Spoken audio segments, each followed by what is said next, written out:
You don't see this. You don't see this at all. You don't see this. You see, you see this though. Yeah, you see that. You ain't see that. What's up? What's good? What's good? What's good? What's good? What's good? What's good? I know I'm late. But that shit is fucking delicious. Fuck. And it's spicy. Oh my god. But no, the reason why I was late was I was doing a lot of recording. I think I did. Oh shit, that shit was good. Let's see. See how many videos I did. I did a promo for this channel. So that should be going up with my pre-recorded content that I'm gonna be putting on Hoop Conductor on the Hoop Conductor channel with my videos. I did an Air Myths debunked video. That should be started editing probably after this stream. The Milwaukee Bucks finally did that video. That shit probably take about 15. That's probably gonna be like a 15-minute video. I did my OKC championship video. That one didn't take that long. It's really the Aramis video that's took the longest for me to record. That shit took like 40 minutes. And then I did some promo for some promotion videos for Take the Bait. So if y'all can, you should see it in the description. Please make sure, please make sure to go down to Take the Baits. Oh shoot, I didn't put it in the description. Fuck, me. Well, no, you can go to Casual Reacts. The link should be like right under. Should be like my Instagram and in the Discord. And you could click on that and it'll send you directly to it. But I did a promo for that shit. It's a healthy amount of shit that I did this morning. I wasn't just wasting my time. I promise you, Chad. I wasn't wasting my time. But as for today, what we got today? Today we are going to be talking about can you guys hear me? You guys can hear me, huh? Can everybody hear me? Just want to make sure. Hold on. Let's see something real quick.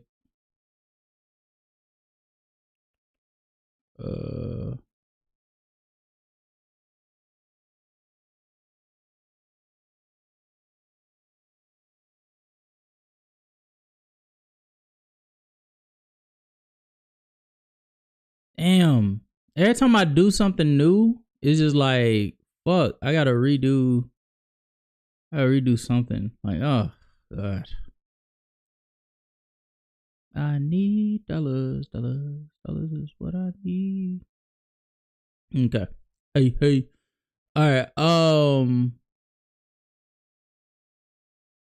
Okay. If you haven't, please make sure to subscribe to the channel. That would be deeply appreciated. Yeah, it's not gonna be too crazy of a stream today. I'm going to be streaming probably about an hour and a half. We're gonna be talking about the Thunder and how they literally just gave $822 million to their core of Chet, J-Dub, and SGA, and it's not an issue. It's really not a problem. I don't think it's a problem at all, to be quite frank with you, because they're the exception to the rule across the board. But we also going to be talking about the situation that happened with KD and LeBron and how they took a subtle jab at Michael Jordan. And then we're also going to be reacting to something that Kwame Brown said. Really, in this space, Kwame Brown and Big 2025 still, getting attention, I guess. We're also gonna be reacting to a couple Houston natives, fellow to myself, and Jordan, and Real Talk, going back and forth about whether Paul Pierce is better than SGA if he was playing it today. And then we're gonna go over to the playback. Now, if you guys are a part of the Discord, like I know some of you guys that's watching is, please make sure while you watching this to go ahead and set up your playback account so that you could be on stage when we're doing this. I will not be necessarily in the Discord. I'll be in the Discord to help you set up your playback, but I will be having everybody come on stage on playback so that we could be able to stream us doing this, so that we could be able to build the community and have people come into the Discord so that they could be able to feel the love that we have in there. So if you can do that, if somebody in there, I think Sturdy and 24 are familiar with how to set up the accounts on playback. If y'all could be able to like get that taken care of, so we could do that like immediate. Like we just switch over to playback and then that'd be it. Okay. But let's go ahead and get the first order of business out the way. So the Oklahoma City Thunder. Let me go ahead and move my screen. All right. So the Oklahoma City Thunder just delved up about $822 million in max contracts to their core of J-Dub, Chet, Shea, right? The article says teams around the NBA have been deathly afraid of the second apron tax penalty, and for good reason. Over the years, we have seen numerous franchises torn apart by the financial restrictions placed upon them by the league's new CBA. Many are pointing to the Oklahoma City Thunder, who just won the 2025 NBA Finals, as the eventual next casualty of these apron rules, but Sam Presti has other ideas. If you rewind to 2012, after the Thunder lost in the NBA Finals to the Miami Heat, you may recall Presti facing those tax and financial decisions regarding James Harden. As a result of already paying KD and Russell Westbrook, Oklahoma City was forced to part ways with Harden, who went on to become an MVP with the Houston Rockets, right? History always trends to repeat itself, but that won't be the case here with the Thunder. SGA is coming off of one of the greatest seasons in recent memory.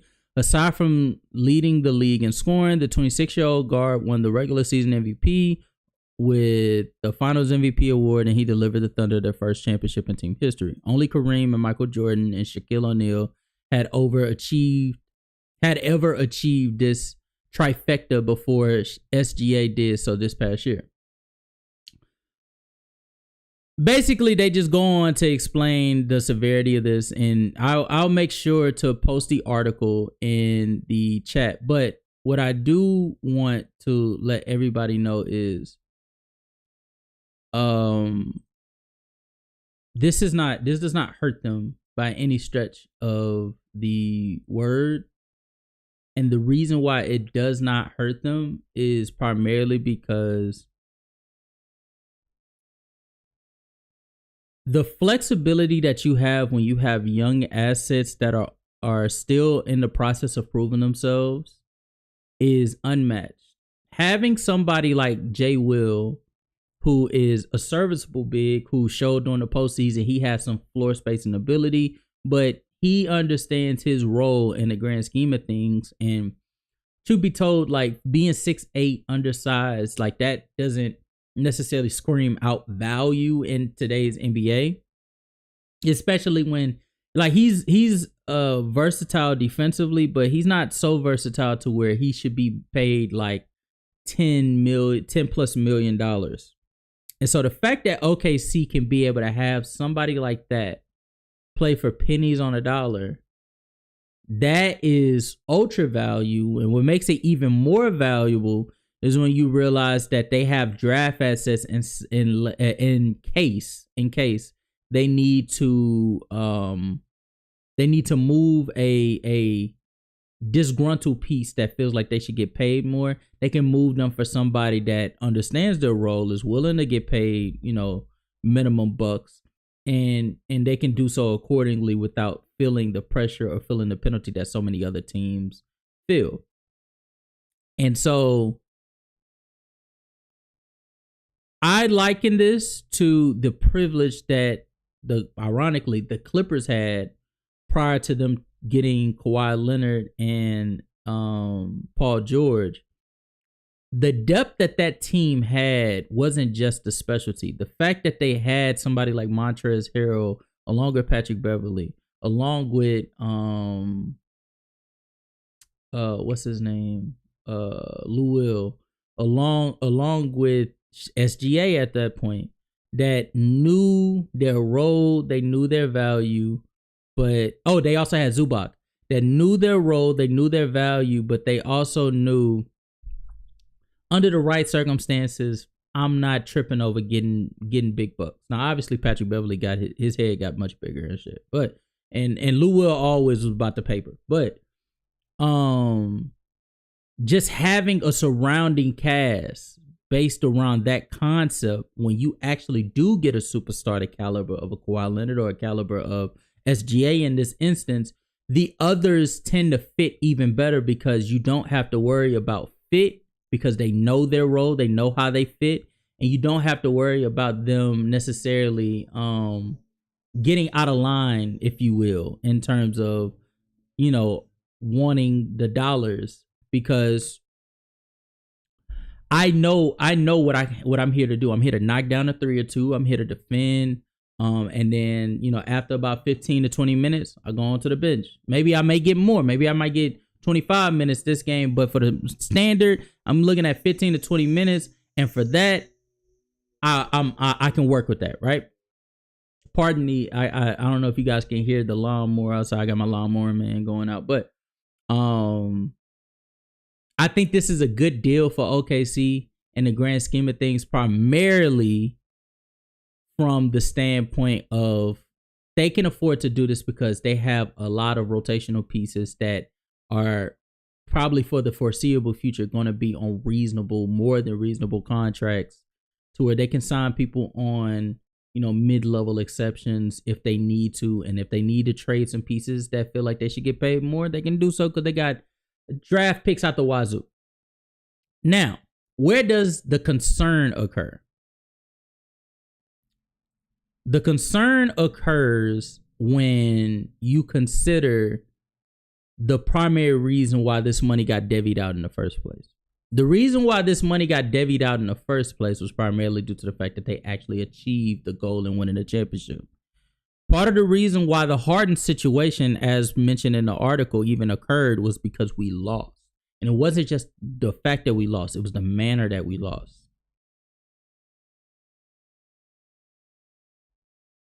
Salute True the King, salute, salute, salute. It wasn't just the fact that we lost, it was the manner in which we lost that caused for a certain level of pause to occur. To where let me move this out the way. Move this.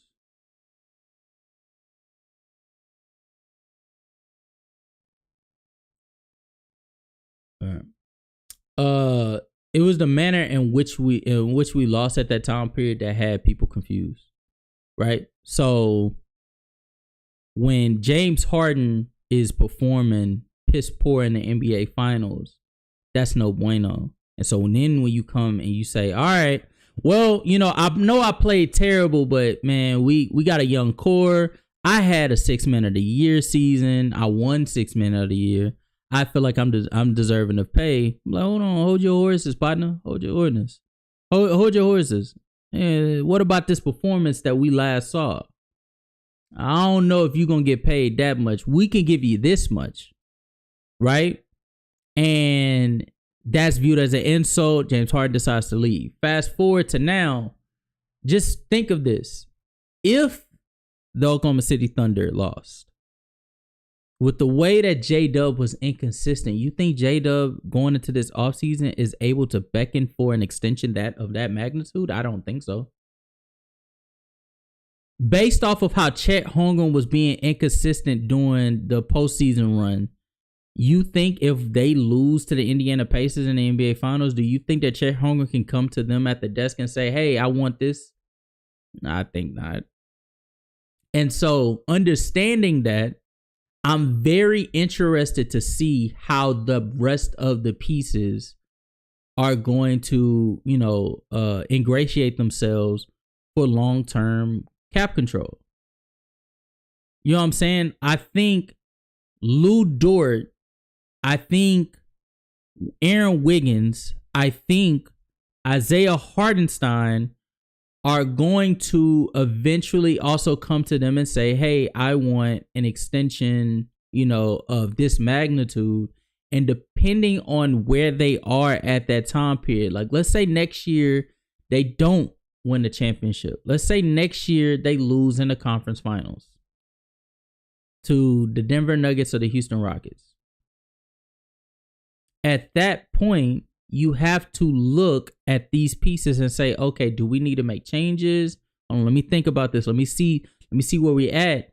And depending on, the severity or the time crunch that these players are looking for these contracts, they might get disgruntled and say, hey, man, you playing with my money, man. I want out. And now you're going to lose out on a good player. Some good coffee. But I think that's something that's a concern of mine for OKC. But overall, to put it in summary, I like this idea of, hold on. I like this idea of I'm going to prioritize. Hold on. What the fuck? You guys can see it? Can you guys see it? Yeah, all right. I like this idea of Sam Presti saying, to hell with it. We won the championship. We won it all. And we built for this moment. So we're going to do what we do best. And we're going to continue to build and nurture out the draft as we take care of the now. Shea is now. Chet, now and future.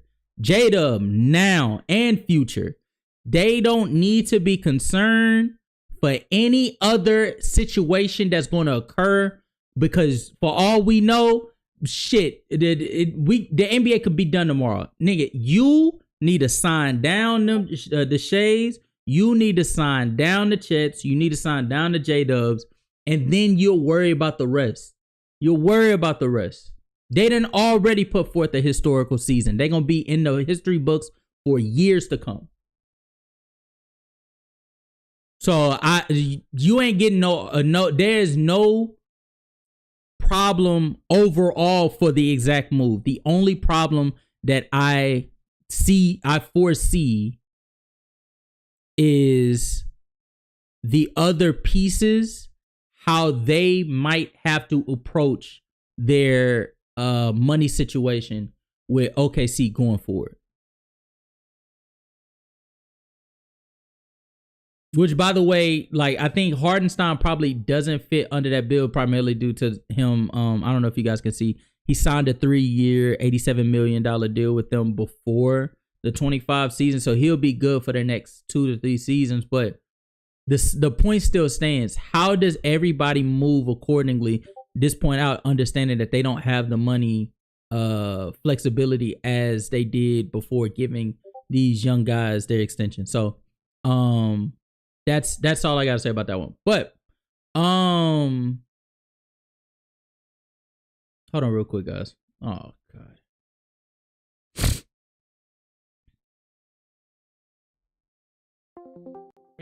No. Study. I don't need it. I don't know if you saw what I said on the stream, but what I need from y'all is I need for everybody in here that's gonna be doing the tier list. Please do the sign up on the playback. Create an account so that y'all can be on stage and we could be able to stream the tier list so we could, exploit it to everybody. Hopefully my shit can work. My shit You said make a playback account? Yeah, just make a playback account. Everybody don't got playback? I don't know. Well, I no, I do, but like I stopped getting on that shit when like for some reason my mic wasn't working. If it does, we'll cross that bridge when we get there. But just so that we could be able to like broadcast it to people so they could see it. wait, you want us to go and play back right now? No, not right now. No, not right now. Not right now. Let me see. But like created before. Yeah, created before. So when I come back, because I got like a couple more things I want to attack. I got to play back. I'm in someone's play. Oh, okay. Okay, perfect. So when I come back in, we're gonna just go over there. Because I'm gonna end the stream here on YouTube. I bet. Okay, You said, hey, Wes, you said you joining. Okay. Sorry, guys. The next order of business. What's the next thing? Katie's situation. Okay. Next order of business is the Katie situation. Katie, once again, Katie has been. I don't mean to like be like on his helmet, but like Katie has been in like the basketball like community like for like the last month. The most I have seen him be since like the 2022 shit, the way that he played against the Celtics. Actually, maybe before then, maybe not even then, because I don't think they were talking about him as much as they talking about him right now. Like I'm talking about like different topics on top of different topics. We got the trade, we got the player's choice situation, and now we got the situation where people are like up in arms about his statements towards Michael Jordan, which really wasn't towards Michael Jordan. But let's start from the jump. All right. So Katie, let me go here. So it starts with this one, and I'm using this clip because Lo has like about the full context of the clip. I just want to show you guys this. After the game, you know what I'm saying? So it's a lot of stuff you got to ask yourself. You got to recommit to this game. Just like you sign a new contract, every time you get better as a player, I truly feel that you got to recommit and sign that contract with yourself every so often. Like, all right, yeah, I'm 10, 12 years in, I got 4 MVPs and 4 championships. Like, but do I still want to do this shit? You know what I'm saying? You know how hard it is. Some people say, I want to go play baseball. Right? Yeah. And then I want to come back. Or some people say, I'm going to go 22 straight. And, you know what I'm saying? So it's a contract I feel like you got to have with yourself, too, in order for you to be a, great ball player. Or to have a long career. That's the goal, to be in the league for 20 years. I tell you, that's the goal. However you want to get there, but you got to recommit to yourself before you commit to anything else. That's interesting. But like, all that's like, that's. Okay. So, to remind y'all what he said, some people say I want to go play baseball and then want to come back, or some people say I'm gonna go 22 straight. Right?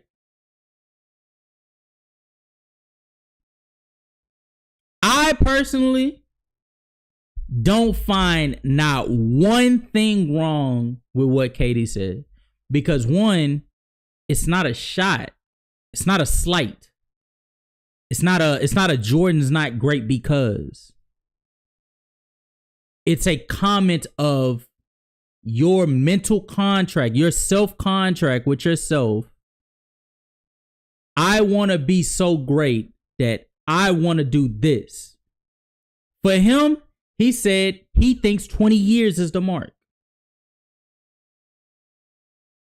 But he's not saying because Jordan didn't do it, or Jordan didn't do it like Bron did it, that all of a sudden it makes him not great. Great is great. I don't know how many clips KD has came out with saying that how great he viewed Jordan in terms of a scorer, in terms of just his overall greatness and what he did for the league. But at the same time, Jordan didn't do it like LeBron did it. Same way, Bron didn't do it like Kobe did it. Same way, Kareem didn't do it like Wilt did it. They don't do it the same, but they're all great.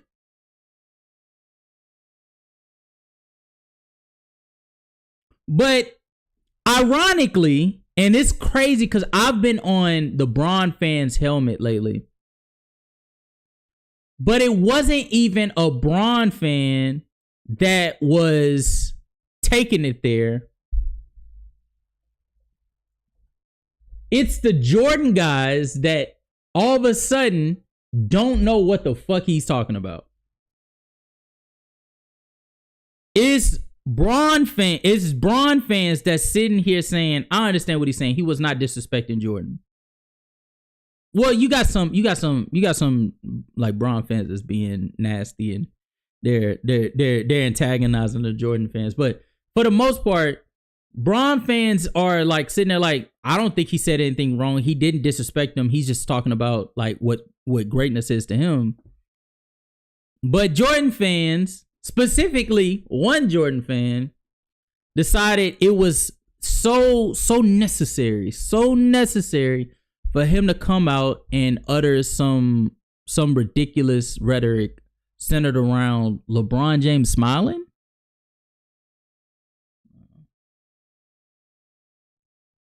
All right.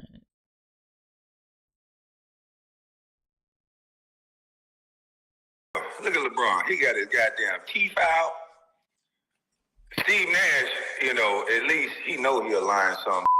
He went and did. I'm no body language expert, but when somebody goes, that's nervous energy. And shame on you, Steve Nash, because you too damn old to be this much of a follower. You too old for this. Shame on you.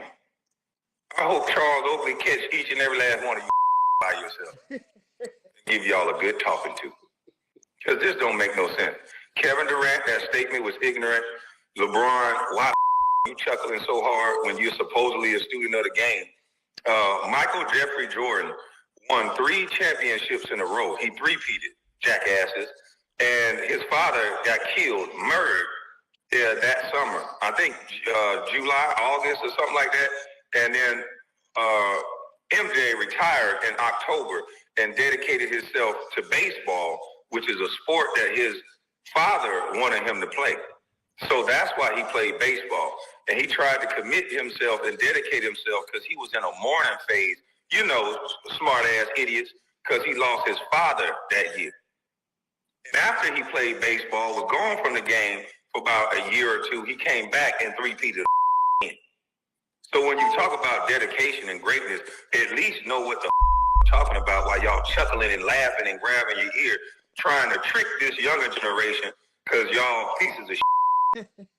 And that's all it boils down to, because you're not telling me Kevin Durant didn't know that Michael Jordan's father was murdered. You ain't telling me LeBron James didn't know that Michael Jordan's father was murdered. Steve Nash know it. This dumbass ear grab let me know that he know it. But obviously he want to get back in LeBron's good graces and be a coach. This is what I mean by go along, get along game. I'm gonna stop it right here, and like if I might play the rest of it out, but I'll just say this. Man, nah, fuck being politically correct. Man, you niggas is some dick lickers, bro. Y'all need to hop off nuts, bro. Every single time LeBron does something doesn't necessarily mean there's an ulterior motive to degrade Michael Jordan's greatness for the sake of elevating him. Every single time somebody brings up LeBron James and Michael Jordan and LeBron is in a positive light along with Michael Jordan doesn't necessarily mean he's trying to shine Bron's light to be just as bright unnecessarily. Maybe LeBron has done some fantastic fucking things. Maybe Michael Jordan has done some fantastic fucking things and they're just fucking amazing. Have you ever thought of that? And this right here, I ain't gonna hold you. This right here is why NBA players are on the same level playing field, or former NBA players is on the same level playing field of line of thinking as niggas that never played basketball before. Because both of you niggas is fucking dumb. Both of you niggas is emotional as fuck. Both of you niggas be riding dick. Jordan ain't played in years. And y'all niggas be harping like y'all niggas know exactly what that nigga did on a Tuesday. All that nigga KD was mentioning was what defines greatness. And he was mentioning making a mental contract with yourself about how great you want to be. And he ain't even on Jordan now like that. He talking about Jordan taking a break and then coming back. Not in the light of Jordan did this and so that's what doesn't make him great. He was saying some niggas need to take a break and then come back. But you wouldn't notice that. You wouldn't see it from that angle.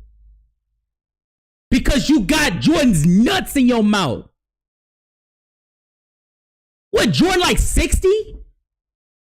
Nigga, how's it feel having saggy nuts in your mouth, nigga? Y'all are wild, bro.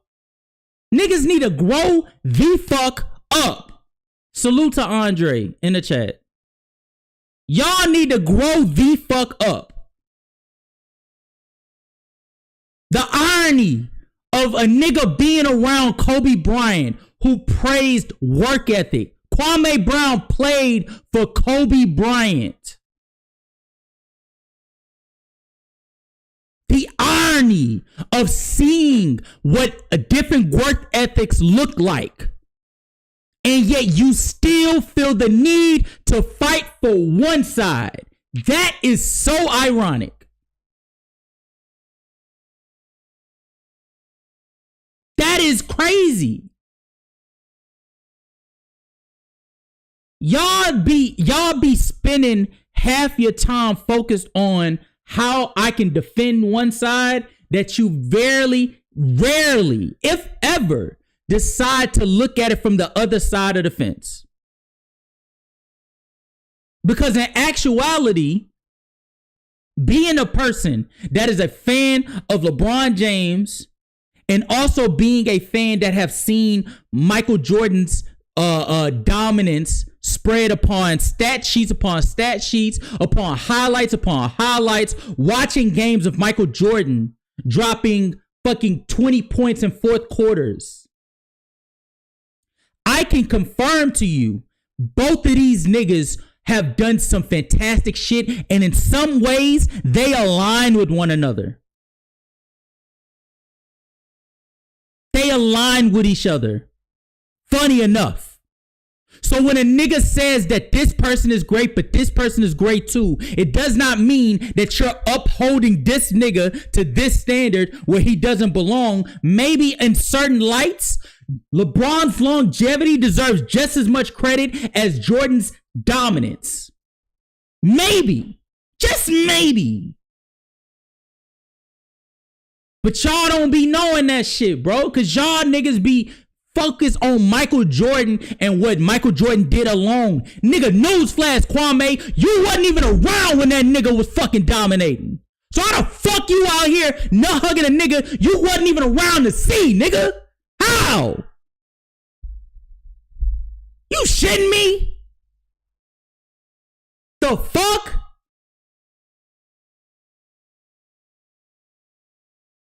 Go along with some bullshit because it benefits.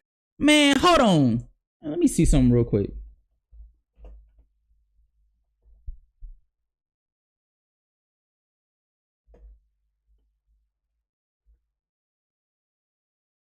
Nigga, you was fucking 3 years old when this nigga entered the league. You was 16 when this nigga won his last championship. And you out here posing like you know exactly Every single thing that nigga Jordan was fucking dealing with during that time period, mind you, that has zero to do with the conversation at hand with what KD and LeBron and Steve Nash were discussing. That is fucking crazy.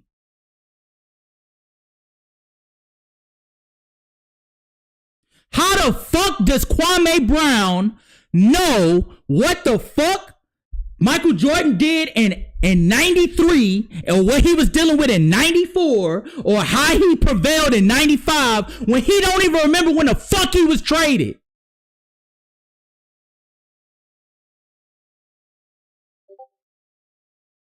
That is fucking crazy. My God, do you niggas be fucking selfish when it comes to this basketball discussion? Y'all have no genuine bone in y'all body when it comes to basketball discourse. You can't even say shit surrounding Michael Jordan's name without a nigga coming out of nowhere. You need to give full context. You need to find a way to put Michael Jordan in some type of light that makes him positive because every single thing he did was great. Get your sassy ass out of here. Talking about a nigga teeth. Talking about a nigga teeth. Talking about Charles Oakley putting his hands on somebody. Nigga, you go put your hands on somebody, nigga.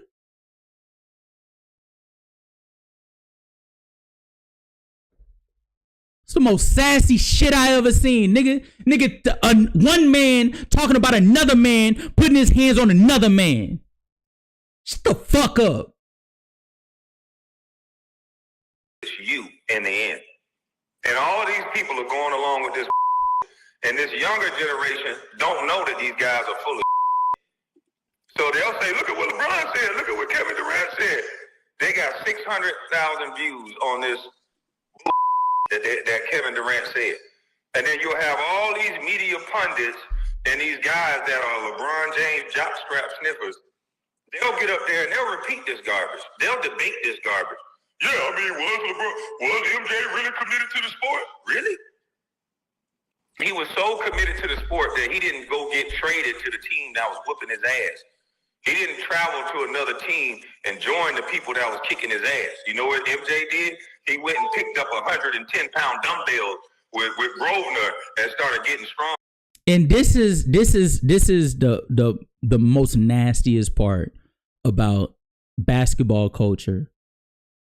Ring culture, the basketball community in whole. You can't say one thing great about Jordan, what makes him the greatest, without denigrating somebody else's excellence.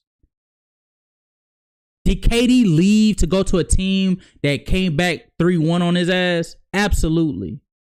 Should he be held accountable for that? Absolutely. But not every statement surrounding his legacy should be based upon shit that happened fucking 10 years ago, bro. Damn near 10 years ago. You telling me that y'all are so fucking basic, y'all some basic bitches, that y'all can't come up with no new shit to say about him? There's so many other aspects of KD's game that has either evolved, has been excellent for a long strand of time, or has exceeded expectations, and y'all choose to harp on a decision he made 10 years ago. But y'all don't do that with everybody, because y'all don't hold Kobe accountable when Kobe asked for a fucking trade to go to Chicago. Y'all don't hold KG to that standard when that nigga asked to go to Boston to play with Paul Pierce and them. Y'all ain't hold that to Shaq when Shaq left Orlando to go to Los Angeles. And y'all damn sure don't hold that to Scotty, who as soon as he got the opportunity, that nigga said, fuck Chicago, I'm going to Houston. Fuck Houston, I'm going to Portland. You damn sure don't do that to Charles Barkley, who said, fuck Philly, I'm going to Phoenix. Fuck Phoenix, I'm going to Houston. You don't do that with nobody else. Until somebody presses Jordan. That's weird, bro.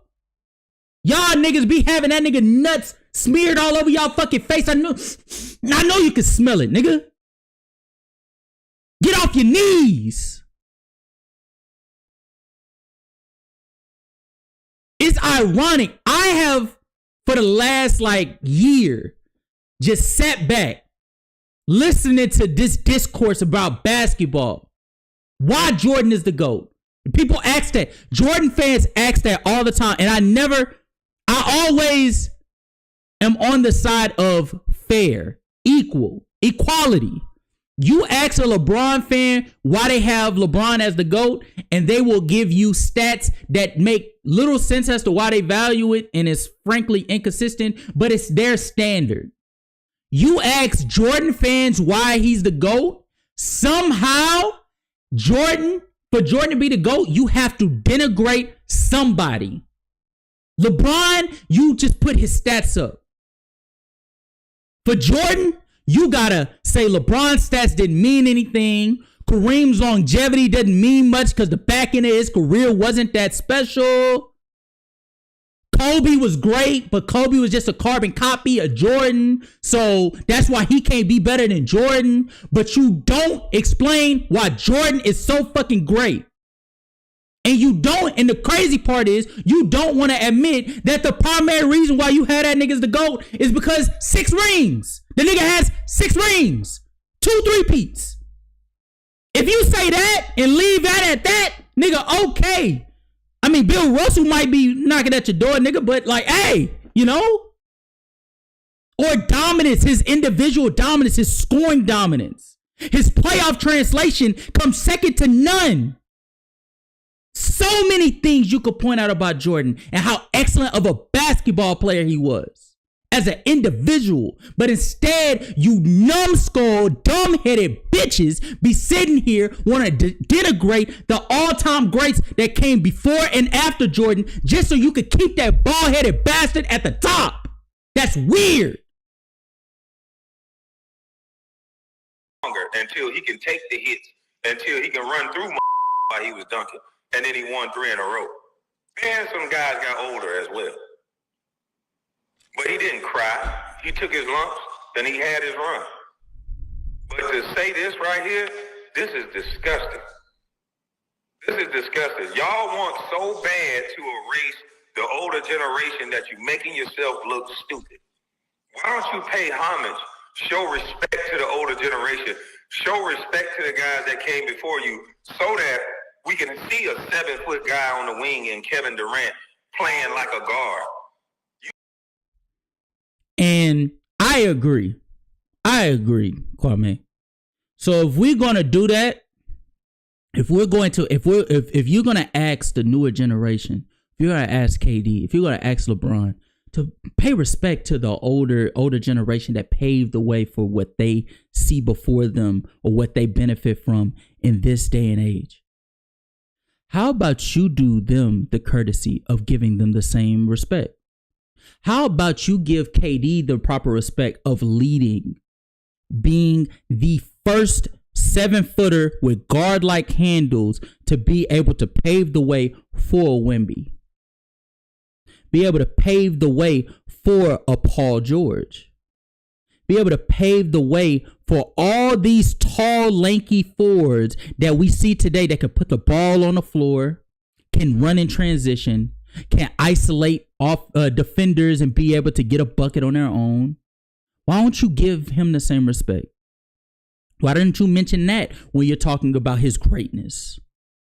Why don't you give LeBron James his credit? Paving the way for all of these versatile forwards that are 6'8", 6'7", 6'9", that could be able to run your offense, be your offensive hub of facilitating and scoring the basketball and rebounding. Why don't you give him the respect he deserves? Why don't you give them the respect of being the new standard for what a lengthy, long longevity looks like, what a lengthy, long prime looks like? Why don't you give them credit for that? Because as we all know, before KD and LeBron, everybody considered a prime or a career to be about 13 years, and then that's where it's wraps. Outside of Tim Duncan and Kareem Abdul-Jabbar and KG, like, it was not viewed as a standard. That was an anomaly. Even what Dirk put forth in terms of body of work was viewed as an anomaly. Kobe Bryant, an anomaly.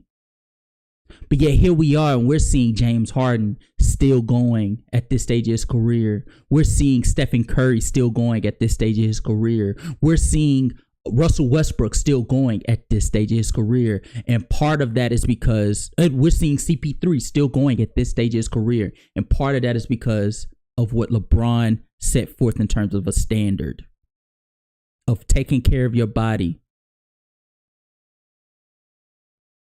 When are you going to do the same? If everybody needs to be respectful to the older generation, when the fuck is the older generation going to be respectful to the newer generation? You get respect how you give respect. My mama always taught me, treat people how you want to be treated. I want to be treated with respect and honesty. So if you want to be treated with respect and honesty, you best believe that you better give it to me.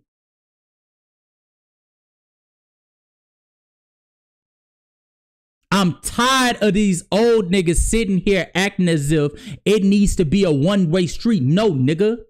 You, just because you paved the way don't mean you don't need to meet me in the middle.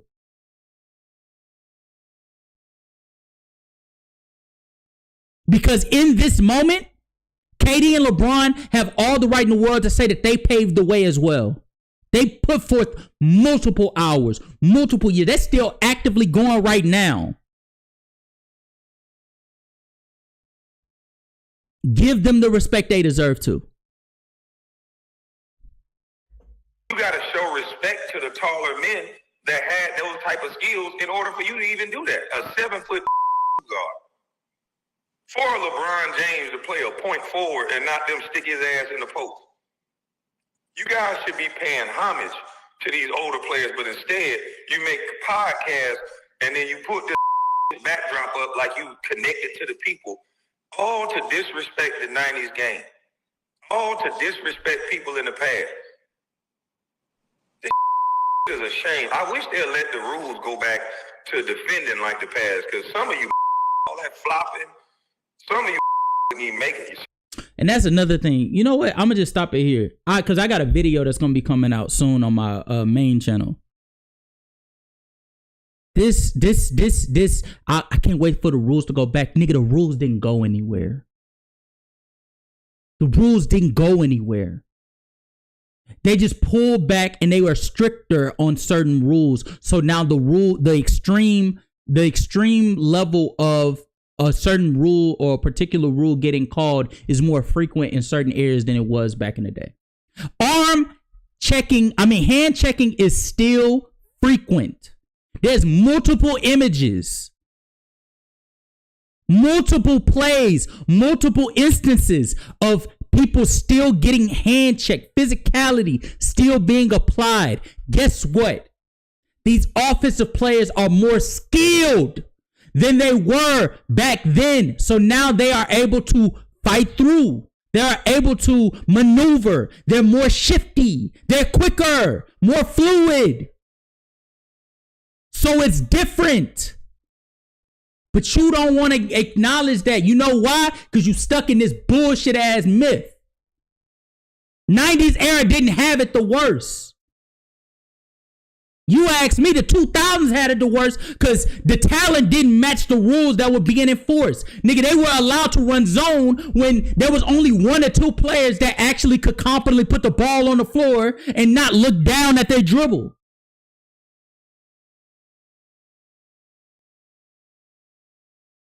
Man, play with something safe, man. Play with something safe.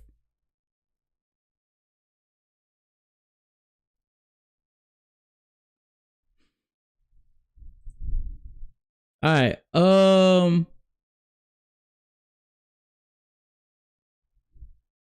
I'm sorry, Chad. I did a lot of cursing in that recording. I think I'm gonna have to bleep out a lot of shit.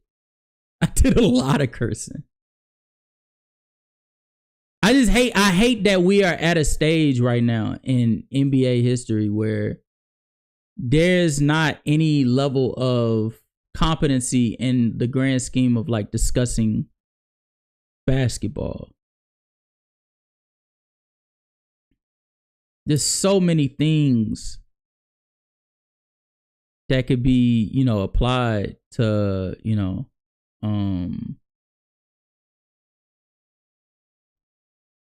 hold on, wait, what? Oh, there's so many things that can be applied to players throughout NBA history that, you know, you could point out or you could be able to, you know, discuss in a more than respectable manner. But for some reason, people choose to harp on the same old shtick. That is not, it's not a thing. It's been disproven multiple times. It's not a thing.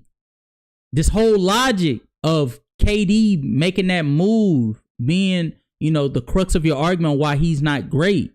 Newsflash. There's plenty of players before and after that made some very, very questionable moves.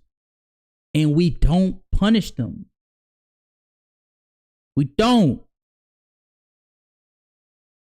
Why?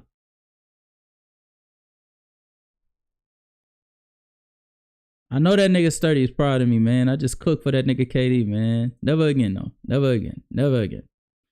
All right.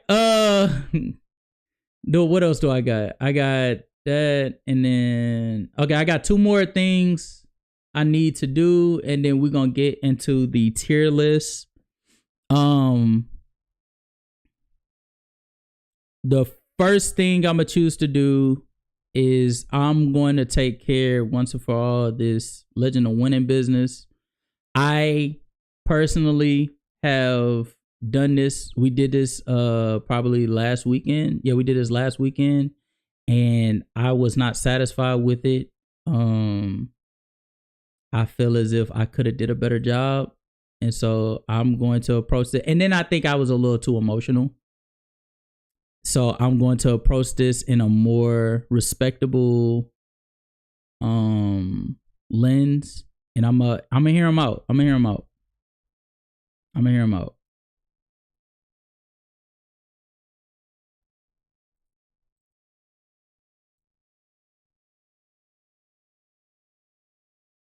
The day, as we all know, of course, is what's going on out in Milwaukee. The Milwaukee Bucks have decided. Still fucking crazy him saying that. Decided to part ways with Damian Lillard, waive his contract. He was owed over $100 million over the next 2 years. And from doing that, as well as letting go of Brook Lopez, I think a lot of people kind of forgot about that as well. But letting Brook Lopez walk, they then cleared up enough space to sign Miles Turner to his new contract, adding Miles Turner alongside Damian Lillard. Alongside Giannis, and a roster that, quite frankly, is booty butt cheeks. It's a mid roster, if I had to say so myself. So let me share this screen back. It's a pretty mid roster, if I had to say so myself. I don't think it's anything of substance. I talked about this in my video I just uploaded, but I just want to be clear. Having this being your starting five, Kevin Porter Jr., Gary Trent Jr., Kyle Kuzma, Giannis, and Miles Turner, I'm going to keep it a bean with you niggas. You might as well just trade Giannis anyway. I don't know what else to tell y'all. You might as well just trade Giannis. And I understand why they had to do it. They did what they had to do, especially if you kept the opportunity to try to keep a top 3 player on your roster. But, nigga, this is not cutting it. This is not cutting it at all. Not even close. Not even close. Okay, so, yeah,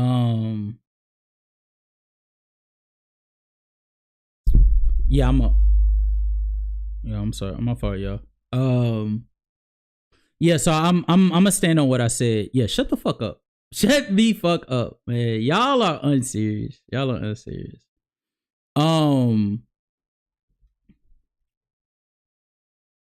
A few things. if I need to, if the Bucks need to trade Giannis, then I guess the Nuggets need to trade Nikola Jokic, right? I guess Miami needs to trade Bam, right? Because neither of those teams made a championship move this offseason, and as far as I'm concerned, neither of those teams were title contenders, or neither one of those teams were contending to beat the preeminent favorites in the conference. So I guess they need to trade. I guess Nuggets need to get on the phone and they need to figure out what they're gonna do with Jokic, right? Especially with Jokic saying that he's not gonna sign an extension with him. Well, where's the news? Well, where are you guys at? All right, Jokic, get out of there! Get out of there! This is a mid off, right? Aaron Gordon injured, hamstring. That's a serious injury. Jamal Murray hasn't played the same for the last 2 years. Hey, concerning. Your best acquisition is being Cameron Johnson. Hey, come on now. That team still isn't better than OKC. Houston just got better with KD. Come on now. Oh, right. Okay. All right. It's only because it's the Bucks. It's only because it's the Bucks, right? Okay. All right. For everybody that does not understand, this guy right here, this center, the guy that's in the center spot, that was not the center from last year. The center from last year was Brook Lopez, and Brook Lopez is a 38-year-old center that gave some of his best years to Milwaukee. However, his mobility had started to become compromised even further, especially with the back injuries that were piling up. And quite frankly, he's just getting older. And so we needed somebody that could be able to keep up on the anchor side as far as guarding the rim, so that Giannis could be able to be as versatile as he could on the weak side in terms of guarding the low man, being able to swap out on defenders on the perimeter, and having the confidence. Yeah, that's the word. The confidence of knowing that his front line was protected with a more than comparable rim protector. And he got that in Miles Turner. Add to the fact, Miles Turner is more mobile than Brook Lopez has ever been. So he's more than capable of being able to run in transition. He's more than capable of being able to attack closeouts, as we saw during this postseason. He's more than capable of knocking down the three-point shot, as we've seen over his career. So that's his value. And add that to the fact of what Giannis already provides in terms of hunting mismatches, in terms of his post scoring continue to evolve, in terms of his mid range continuing to evolve, in terms of his facilitating continuing to evolve. You have on your hands the dynamic center that Giannis has needed for, quite frankly, the last 3 seasons. So just that alone, it's impossible for you to view this move as a failure, or you to view this move as a bad move, or you to view this team as a mid-off, because quite frankly, KPJ last season, for the 30 games that he played for us after we got him out of I don't know if it was the free agent market or the buyout market, one or the other. But after we got him, the 30 games that he played, he was able to give us 12 points, 4 rebounds, 4 assists, while shooting 49, 41, 87 splits. And specifically, I want to show you guys a particular stretch that he played on during his time period. Oh, no. We didn't get him out of buyout. We traded for him. I think we traded Marjon Beauchamp to the Clippers for him. There we go. There was a particular 8-game stretch where he gave us, is it this one? I think it's this one. Yeah. Okay. He gave us 18 points, 5 rebounds, 5 assists, almost 2 steals, only turning the ball over 1.4 times, Mind you, he's played 26 minutes because this around the time where Dame went out with the blood clot situation in his leg. And he elevated his efficiency with more time with 54, 44, 86 splits. Getting to the free throw line even more than he did before this stretch. Mind you, he still did not start during this time period. He just elevated his minutes. He only started one game. And we went on a winning streak during this time period, primarily because of that. But yeah, we're going to consider that. We're not valuing that in terms of what we're dealing with, right? Gary Trent Jr. for the entirety of the season for us gave us 11 points, 2 rebounds, one assist on 43, 42, 85 splits. Mind you, he also did not start the majority of this season. He then went into the postseason and elevated his production from 11 points to almost 19 points a game, 2.6 steals, 2 rebounds and assists, while his efficiency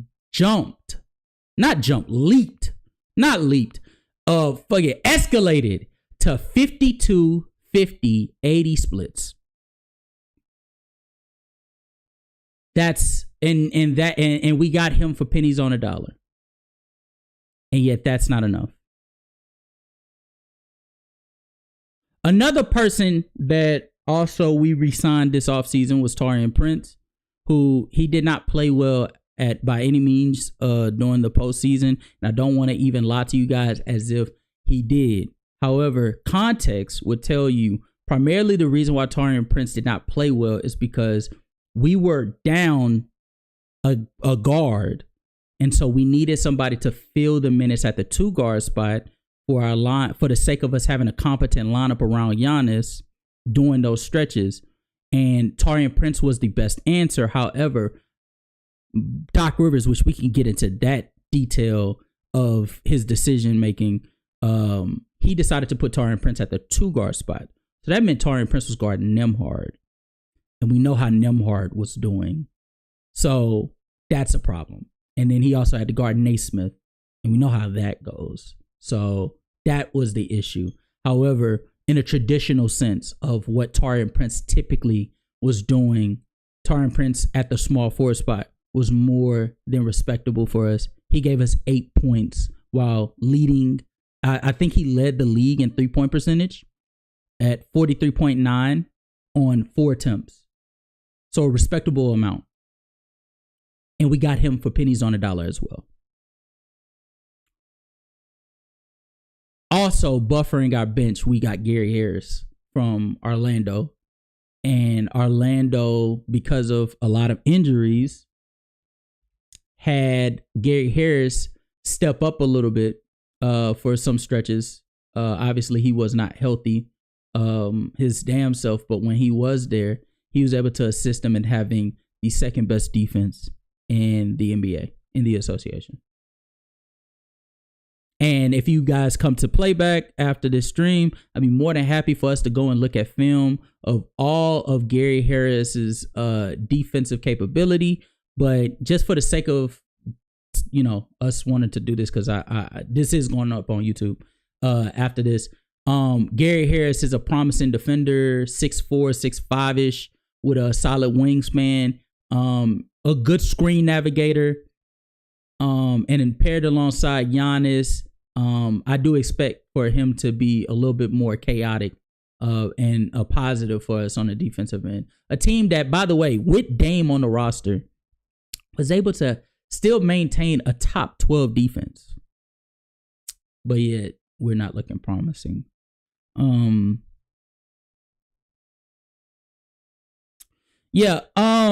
I think, me personally, I think Low is yapping, but the reason why I believe Low is yapping is primarily because he's not looking at the grand scheme of things, which he, why would he, right? His team isn't in the Eastern Conference, right? But speaking of the Eastern Conference, I want to show you guys something.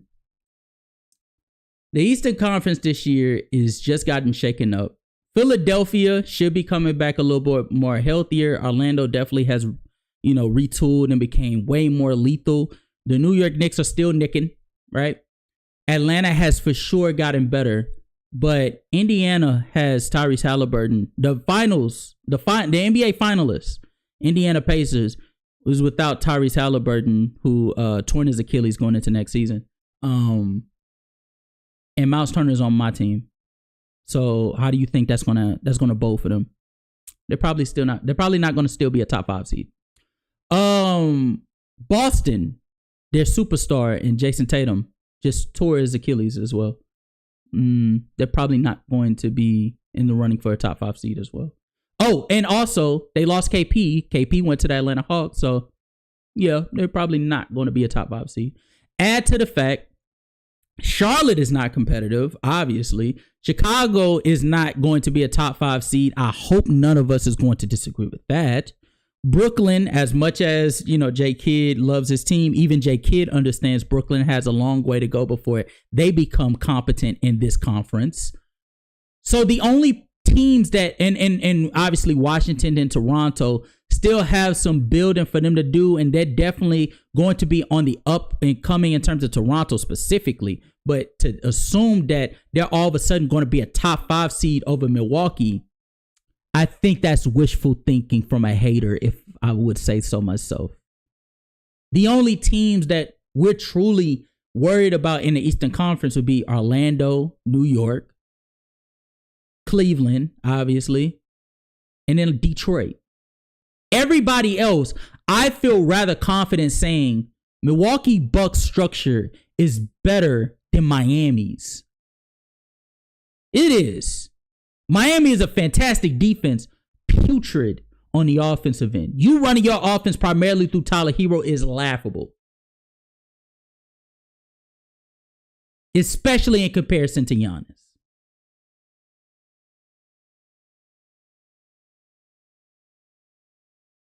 Atlanta is going to be solid. But Jalen Johnson is still hurt. And if he comes back, I would not be surprised if he's not the same caliber of player that he was prior to the injury. Trae Young obviously had a fantastic year last year. However, I don't know whether Kristaps is going to play full seasons. Do you know? I wouldn't trust it at this stage of his career. Dyson Daniels was fantastic. Do you think Dyson Daniels is finna have a jump offensively? To that magnitude? I wouldn't trust it. Ricochet is a wild card. But you want to bet your money that Atlanta is going to end up being a better team than Milwaukee? Didn't think so. And so that leads to us the final thing that I believe is built upon this crux that Lowe is basing his argument off of. You don't believe that we're going to make it out of the second round, which is fine. We won't. We probably won't. But neither will y'all. And while y'all sitting over here dealing with mess over there with the Lakers, with LeBron getting frustrated that the Lakers aren't prioritizing it anymore. They're prioritizing Luka, but Luka is sitting there like, nigga, I didn't even ask to be here. While y'all dealing with all of that, have y'all made any moves to secure y'all as a team that's going to make it out of the second round? Are y'all better than Houston right now? Are y'all any better than Minnesota than y'all were last year? Are y'all better than Denver? Can y'all even sniff OKC's jockstrap?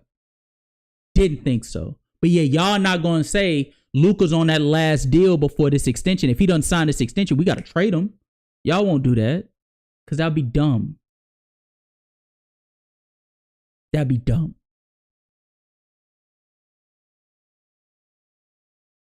I genuinely believe at that point you might as well just let Giannis work. Let Giannis move. Now, with that being said, the bigger piece of this that I did not get to talk about in my video was Dame. So I'm a bit conflicted because there's a lot of things that people were telling me in the comment section that I probably was overreacting to about the situation. This is probably the best case scenario for Dame, and that's 100% sure. But first, when it comes to Dame, the idea of him being waived, kind of stretching on his contract. There's a positive and negative side to it all, but it seems as if like Damian Lillard is ecstatic about his new situation. He's ecstatic. They're about double-digit numbers of teams calling interested in him. I want to first say, Damian Lillard, please take the time. Please take your time, buddy. I think I tweeted this out as well because I don't want Dame to be out. Here we go. Reports that Damian Lillard could return before the playoffs next season, and there are double-digit teams calling yada, yada, yada. Take your time, Dame. Take your time. There is absolutely no rhyme or reason for you to trade. I mean, for you to sign to a team when you're not 100% sure. Those teams will still be available during the season. Take your time. Take as much time as possible. But I will say this. I agree. I agree. Damian Lillard definitely needs to take his time. It just came out not too long ago, probably like a couple days ago, that he's going to end up signing with Oklahoma. Boy, if he signed with OKC, fuck.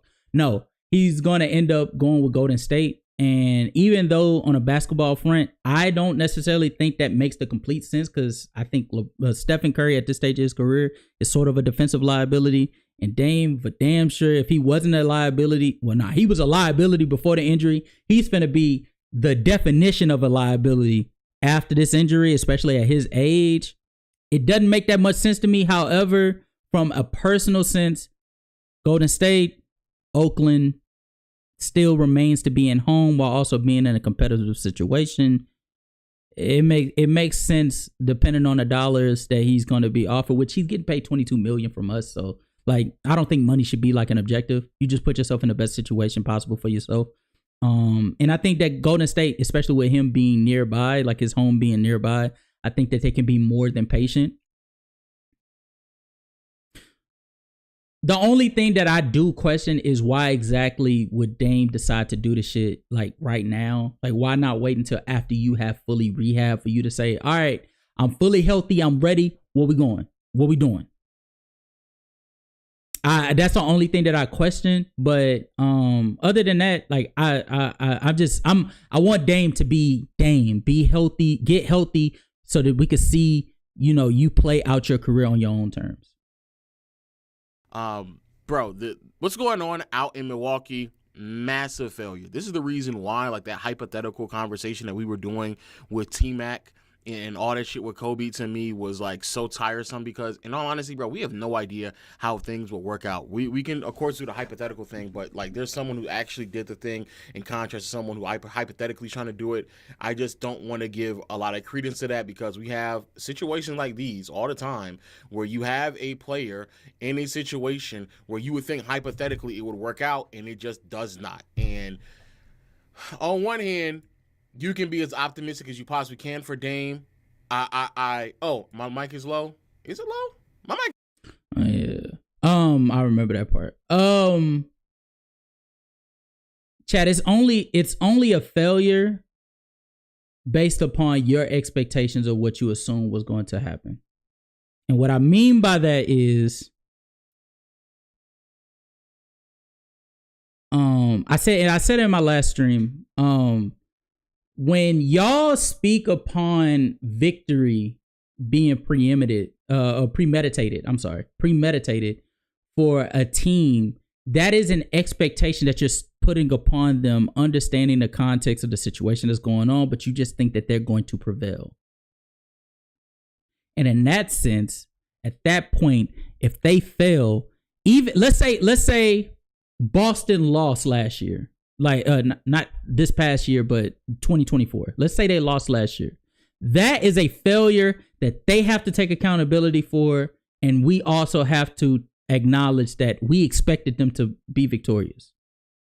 The Milwaukee Bucks losing in 2024 should not have been viewed as a failure, because, one, after Jason Tatum and Jaylen Brown got KP and then went out and got the exact nigga we traded we traded Drew Holiday for. What? No, hold on. Wait a minute. Scratch that. Whoa. After Jason Tatum and Jaylen Brown then proceeded to get Kristaps and then went and got Drew Holiday from Portland after we traded Drew Holiday to Portland to get Dame, the expectation should have flipped immediately. Fast forward, after Chris Middleton got hurt again, and Damian Lillard then proceeded to, get hurt in the postseason, and Giannis already didn't play in the postseason against Indiana because he got hurt in that Boston game. The expectations should have dipped even further. Fast forward to this year.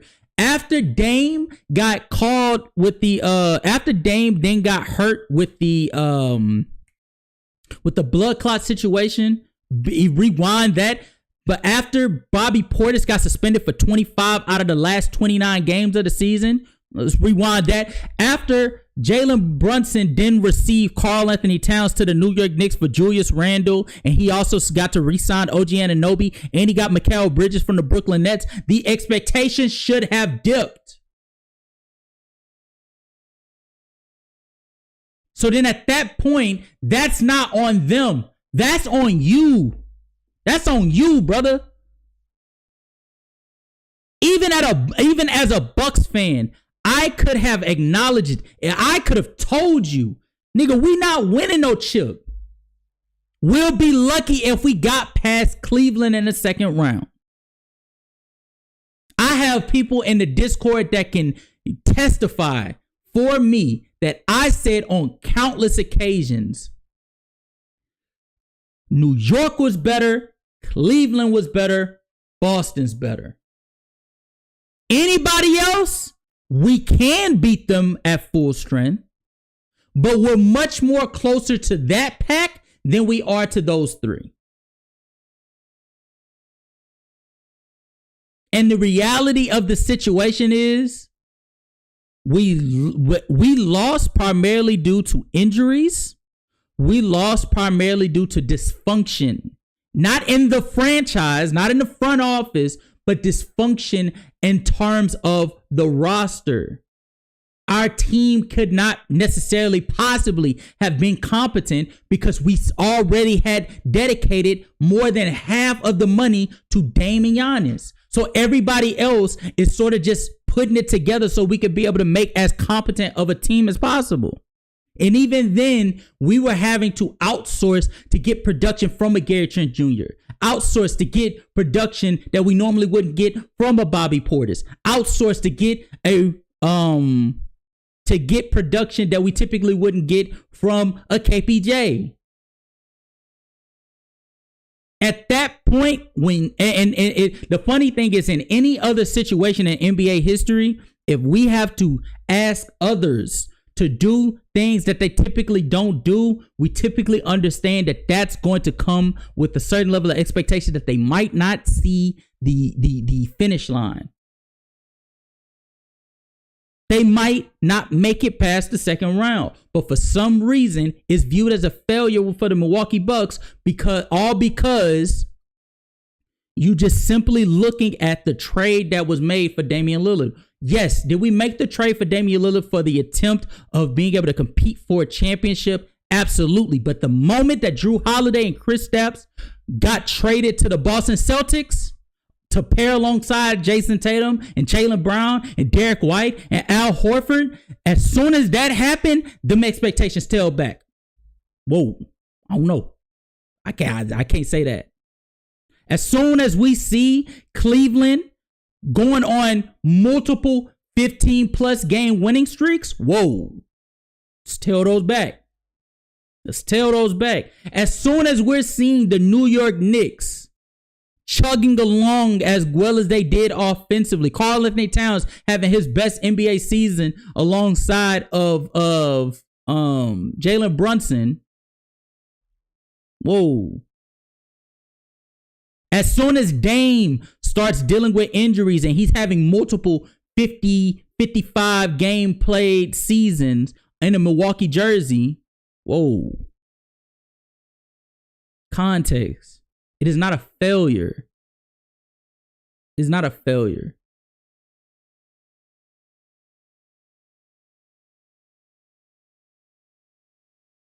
You want to call it a disappointment? Fine.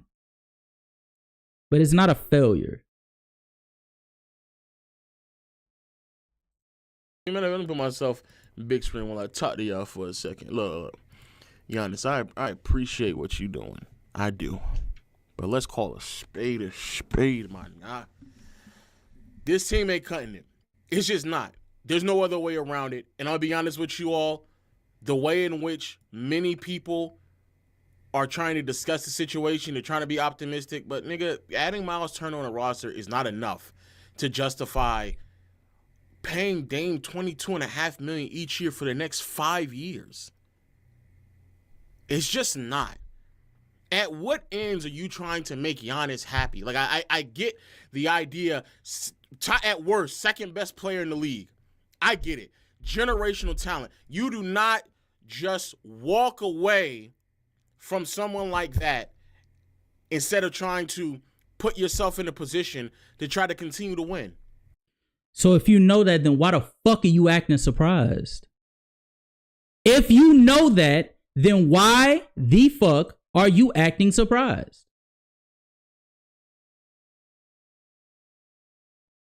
This is the part that gets me.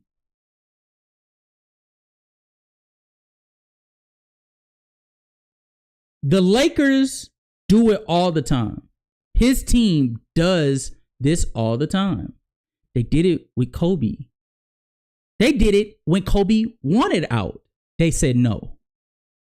Because you don't do that. And what did it do? It culminated to multiple championships as they got time to restructure around him. The Spurs did it with Duncan. When Duncan said this roster isn't enough, I'm looking at Orlando. The Spurs did everything possible, even after Orlando fumbled the bag. Shout out to Doc Rivers. Even when they fumbled the bag, San Antonio still said, come back. We got you. We're going to figure this out. Because you don't just let your players, you don't just give up on your players. You give up when they give up on you. That's what a loyal relationship is. You need something more recent? The Lakers had did it with LeBron James. For years, y'all have made questionable move after questionable move after questionable move for the case of trying to win one last ring for LeBron James. So franchises do it all the time. It should be nothing new to you.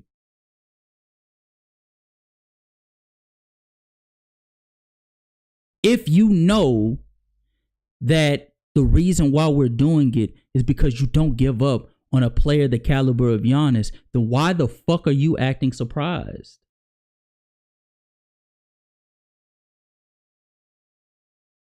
I'm gonna tell y'all something, and then we can end this part. The greatest gift that a player can be given is a franchise that gives a damn about them. A franchise that values them enough to give them patience, give them courtesy, and give them a slew of pieces that can be able to contend for them or fight for them. When a player gets something like that, you cherish that shit. We've seen it throughout NBA history. You don't look at that and say, nah, that's not enough. Because it's nothing guaranteed across the pond. It's nothing guaranteed. If Giannis left the Bucks today and Giannis decided to go to a different team, who's to say that they don't get knocked out in the first or second round again too? And now you just shitted on the legacy that you did have for the sake of trying to potentially pile on to it. Have you ever considered that maybe Giannis might be content with being in a situation where he has a franchise that gives a fuck about him? The same way Jokic appreciated that. The same way, even though the Dallas Mavericks gave up on Luka, Luka appreciated that. These are not just players. These are people. And these people come from countries where they couldn't afford a pot to piss in. So when you work for a franchise like Giannis has, who assisted him in getting acquainted in the States when he first got here. When you're playing for a franchise that assisted him in getting him the pieces that he needed for him to develop into the player that we see today, gave him the patience, gave him the multiple years upon years of letting him play different positions, knowing we were going to lose, for the sake of him turning into the nigga that we see to this day. Have you ever considered that maybe that's his line of thinking? Maybe he appreciates that. And it's hard to say no to staying in a situation where I'm fucking appreciated. Because you go elsewhere, they view you based upon your value at that moment. You lose that value, nigga, Giannis, get the fuck out of here. If Giannis tears his ACL, knock on wood, and he's playing for the fucking Sacramento Kings, see ya, Giannis. He do that shit for Miami, see ya, Giannis. Nigga, he do that for your Lakers, see ya, Giannis. At least with the Bucks, we're trying our best to adhere to what he needs. We give a shit. When Giannis got hurt that year with Dame, the first year, it was a 24 season, and they were going up against Indiana, Giannis wanted to come back and play. Bucks told him, nah, chill. It's not worth it. It's not worth it. You have so many more years ahead of you. Nah, it ain't even worth it. From a business standpoint and from a personal standpoint, nah, you good. We can try again next year. It's all good. And it ain't just Giannis. When Dame got hurt, they begged Dame, you good. You don't need to come back. Dame wanted to come back. Dame came back in game 2. By the time we get to game 4, boom. Fuck. But that don't mean the franchise don't give a shit about them. At a certain point, teams and players have a certain bond and loyalty that, nigga, it ain't like no KD shit. It ain't like no Harden shit. Y'all be wanting these players to treat these franchises like all of them are the same. All of them are the enemy. And that's not the fucking case. The same way Jokic, Embiid, Luka used to be Luka, not now, but well, even right now, well, nah, because I think the Lakers will flip on him. Maybe, I don't know. Well, Embiid and Jokic. Embiid and Jokic will look at their franchise with appreciation because there was a certain level of patience and moments, key moments, where they said, I choose you. When the Nuggets traded that nigga Nurkic so that they could be able to focus primarily on what Jokic's needs, nigga, that was the moment, I choose you, nigga.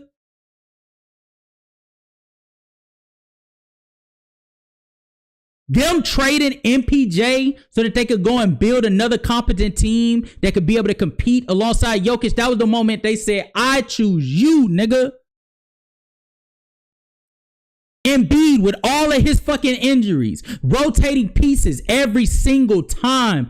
First it was Ben Simmons, then it turned into James Harden. Now it's Tyrese Maxey, Jared McCain, and VJ Edgecombe, and Paul George and Podcast P. But every single time they doing it in the name of Embiid. We choose you. We choose you. And get the fuck out of here thinking that everybody needs to be unloyal. Everybody needs to hold their franchise to the fire just simply because they can't do certain things every single year. We can't make moves every single year. So now that means you need to hop from team to team. Get the fuck out of here.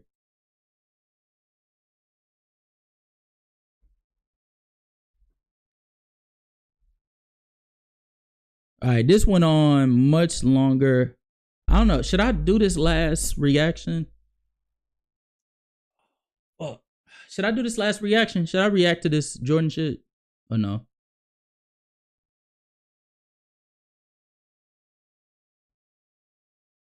Should I do this? Hold on. Let me see.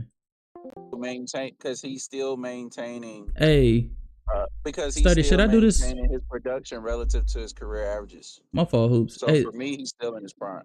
hey, Sturdy, should I? Like, oh, good. Sturdy, should I do this? Should I do this last reaction, or It's should we still just go and do online, this tier man. list? I know. No, do your action, nigga. We having a good conversation. Do your action. Okay. All right. Boost this content. I can't let you slip up. Nah, keep it rolling. Keep it All rolling, right. nigga. Keep it All rolling. right. Yeah, All right. yeah. All right. Good job, Sturdy. Good job. Okay. All right. So we got this last one that we about to do. Let's see. All right. So we're gonna be. Okay. So last video of the day. We're going to be reacting to a fellow Houstonian. It is Real Talk JT. Real Talk Sports. Oh, I don't know what to call him. I still, we in the same city. I've never spoken to him before. It's crazy, but I think it's Real Talk Hoops or something like that. And Drenchman Sports. Now, I want y'all to know. I think Drenchman Sports is a fucking terrible basketball analyst. I do not believe he has a competent basketball bone in his body. I don't give a fuck what the nigga is arguing. He's not competent, in my opinion. Not competent, not even in the slightest.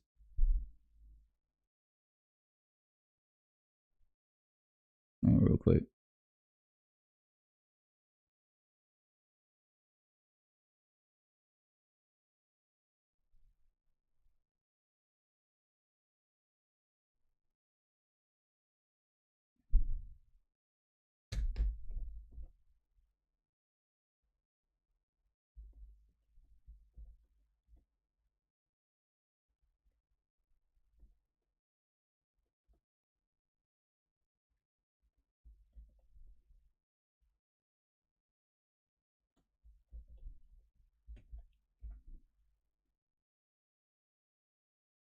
Hold on.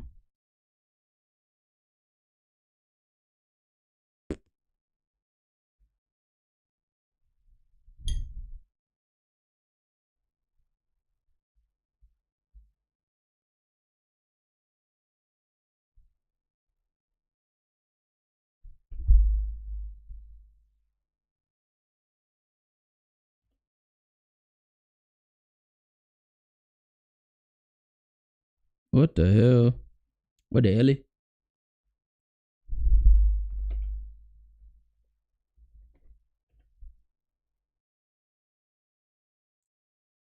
Okay. This shit is being weird.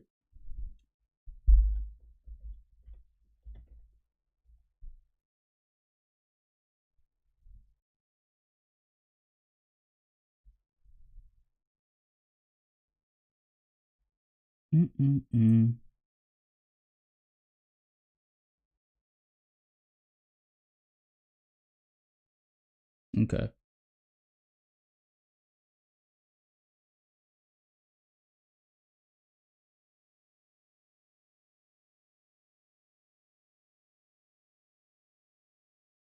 Okay. Okay, so yeah, let's restart this. All right, so I am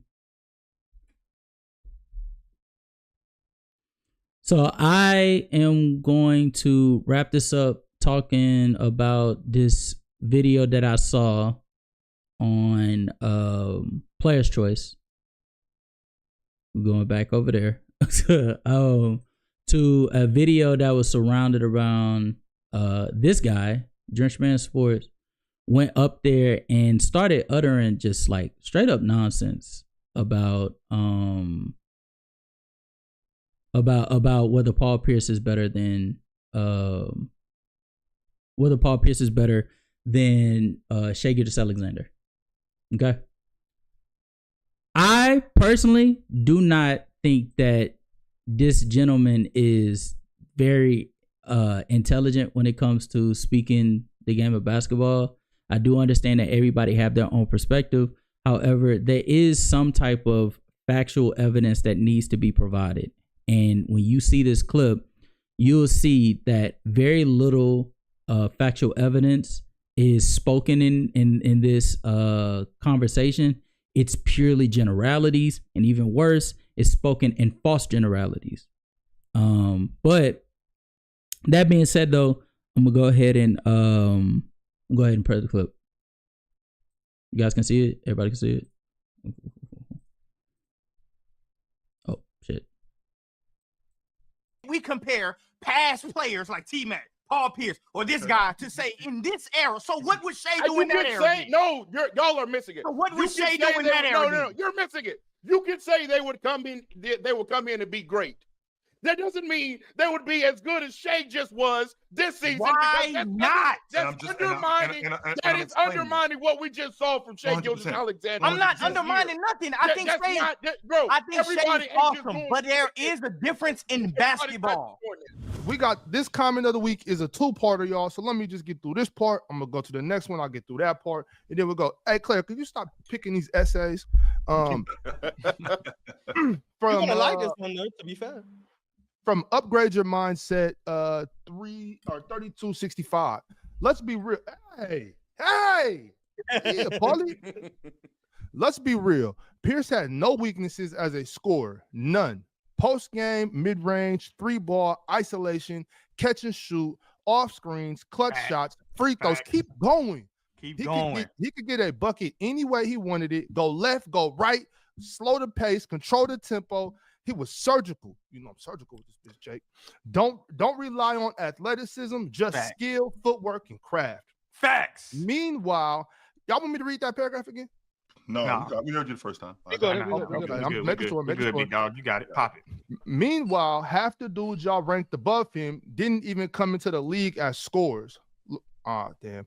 LeBron wasn't a true scoring threat until years in. Giannis still can't shoot. SGA and Kawhi developed over time, but Pierce's game is in as a natural born scorer. Second part of that is ask yourself why Shaq, your cousin Chill, called him the truth within his third year. Shaq ain't out here giving nicknames for fun. That name meant something. Pierce gave problems to everybody in his era, from Kobe to Bron to Team. Keep going. Talk about it. Keep fucking going. Oh yeah, keep popping it. I'll keep popping it. Y'all talk about Pierce scores and then rank guys who needed spacing, rule changes, and 5 years of development to be who they are today. Pierce was a walking bucket in any era. Keep disrespecting if you want, but those who actually watch know what time it is. Shout out to Ox for being one of those few. Keep going. Hold on. Not just Ox. All that applies to Carmelo. Not some of it, Swiper, or most of it. Every last bit. All of it applies to Carmelo Anthony, and Carmelo Anthony was known among Kobe, among LeBron as the toughest guard in the league. Swiper, you are cooking with that, but you know what else? When he walked through the door. Paulie walked through the door, averaging 21. Give it to Melo. And so did Melo. Melo cooked Paul Pierce consistently. He cooked LeBron. Melo was giving everybody work. Go look back at the Hall of Records. What did that? Kobe said the toughest cover in the league. He didn't say Paulie P from Jersey Shore. He didn't say LeBron. He said Carmelo Anthony. No, because Melo was a bulldog. That he said Carmelo was the best combination of quickness in the first step and brute strength in the NBA. That's true. No, that's true. That's true. So, Swiper, what I'm saying, Swiper, is that what you're saying is true. I don't think that anywhere in that comment that brother did any downgrading to Carmelo Anthony at all. I think the same applies for Carmelo. But this ain't about Carmelo. This is about Paul. Yes, he's better than Jason Tatum. Okay, here we go. It's just I don't even think Paul game was really unlocked like how it would be unlocked if he played in this era. I think if Paul played in this era, bro, you would see some amazing shit from him. Like some amazing shit from him. It's just I don't know. He'd be a top You know, 15 player in the Aren't league. you Yeah, I saying agree. this about like No, he'd every be like a perimeter top five. scorer from the No, he wouldn't be a top 5 Right? player in the league. Yeah. He You would think not he'd be a at all. top 5 Actually. player in the league today, Jordan? If I he think played he in the Over would. who? I think he would because his scoring would probably be Over like you're who? talking about like 32, 33 a game. I think Paul would be probably 32, 33 a game. So who's he So better swipe- than? swipe- he has swipe to be it. better than people. Who's he Swipe better it. than? Luka? Luka? Bro, niggas just be saying anybody could average 30 in this series. Bro, I need y'all to see something, bro. This is this past season. This is this past season. Oh, sorry. That's bro, only 2 niggas actually averaged 30 this past year, and only 3 of them was like relatively close to averaging 30. Last year, it was 3 that averaged 30, and Luka, Giannis, and Shea. Everybody else was not like there. Everybody was like 28 and under. The year before that, it was multiple people that averaged 30, but it's on like 60, 66, 58, 68, 63. The only one that played 70 plus games that averaged 30 was Tatum.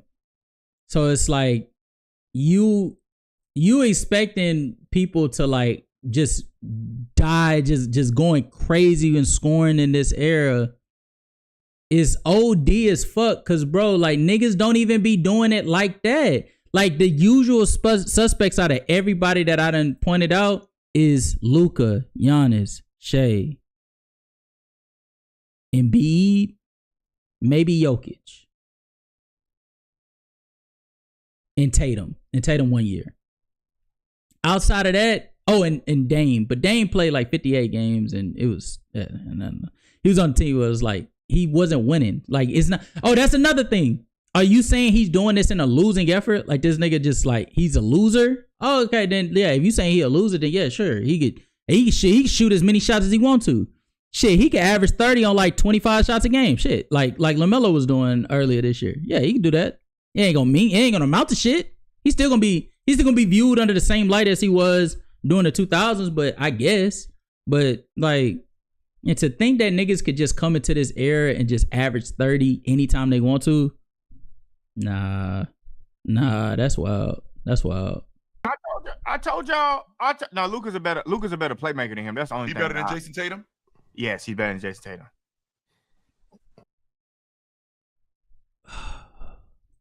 Who, Paul Pierce? Yes. Yes, for sure. He's better than Jason Tatum, yes. And Jason Tatum's better than Wemby, so what's that mean? You talking about top 5, and I'm hearing non-top. Yeah, I see it. Is he? Is he really though? Like, never mind. We can add that conversation later.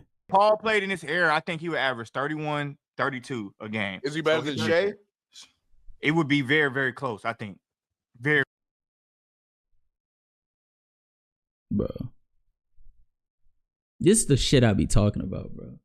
This is shit I be talking about. This is the era we're in right now, where niggas just be saying shit just to say shit so that they could grasp like a reaction type shit. Like what I'm doing right now. Like I'm reacting to some dumb shit that he said, and I think that's his purpose. Like he wants to make niggas like riled up, but it needs to be based upon some level of like factual evidence that has like valid impact that translate. So let's see if he gives that. Yes. Yes. And so I probably would take Paul Pierce just because he's a little bit bigger. I think he can go on the poll on Twitter, guys. But Paul Pierce in this era, bro, I'm telling you, bro, like it's a lot of things that y'all see from these players that we don't get to see from other players who play. Jordan, how far, like, because you at this point, every time I hear you like say a comment like this, it's about like every late 90s to 2000 score in the league, how they would come to today's league and be the best shit popping in the league. So how many players from there? How many perimeter scores from there would come into? Would Allen Iverson be a top 5 player in today's game? Where would Allen Iverson rank? Where would Allen Iverson rank right now in the league? Top 5 too. So would Jerry Stackhouse be a top 5 player in the league? No. I want y'all to know. Nigga, in the 2000s, that nigga Allen Iverson wasn't no top 5 fucking player, nigga. That nigga wasn't better than Kobe when Kobe started hitting his prime. All right, I give Allen Iverson this. Allen Iverson was probably a top 5 player in the early 2000s, like 2000, like 2003. Maybe. But by the time we see KG mature, we seeing Tim Duncan doing what Duncan's doing, Kobe to mature, Shaq is Shaq, Tracy McGrady's in that peak, so that's in the 5th spot. Dirk is in the middle of him elevating, so he's in that spot. LeBron is elevating, so he's in that spot. D Wade is elevating, so he's above him. Like, where the fuck is Allen Iverson going to end up jumping into the top 5? Like, what the fuck is we doing? Niggas just be chatting. Because Jerry Stackhouse was like 28 a game, 29 a game. Yes, but go look at Jerry Stackhouse. Just go look at the way he got what Jerry Stackhouse. Y'all talking about Allen Iverson shot chucker. What would Antonio McDyess be in today's game? Oh, don't do that. Because first of all, I like Antonio McDyess. He would not be top 10. He would be top 15. What about Allen Houston, Jordan? Where would Allen Houston? I really like Allen Houston. He'd probably be top 10, top 12 around there. It'd be better than we're talking about scores or players? Just bucket getter, because we talking about bucket getters. Bucket getters. Real talk. When you ask real talk, were you talking about just bucket getters, or you talking about just? No, I was asking about players, like best players. Allen Houston would be top 15. True, you just good. What I said just went over your head. Let's say T-Mac wasn't better. You still gotta test for Shaquille O'Neal, Kobe Bryant, Kevin Garnett, Tim Duncan. And then that 5th spot was interchangeable because at one point it was Dirk. At another point, you had LeBron James elevating. You also had Dwayne Wade elevating. So who out of those 3 is Allen Iverson over to get into that 5th spot?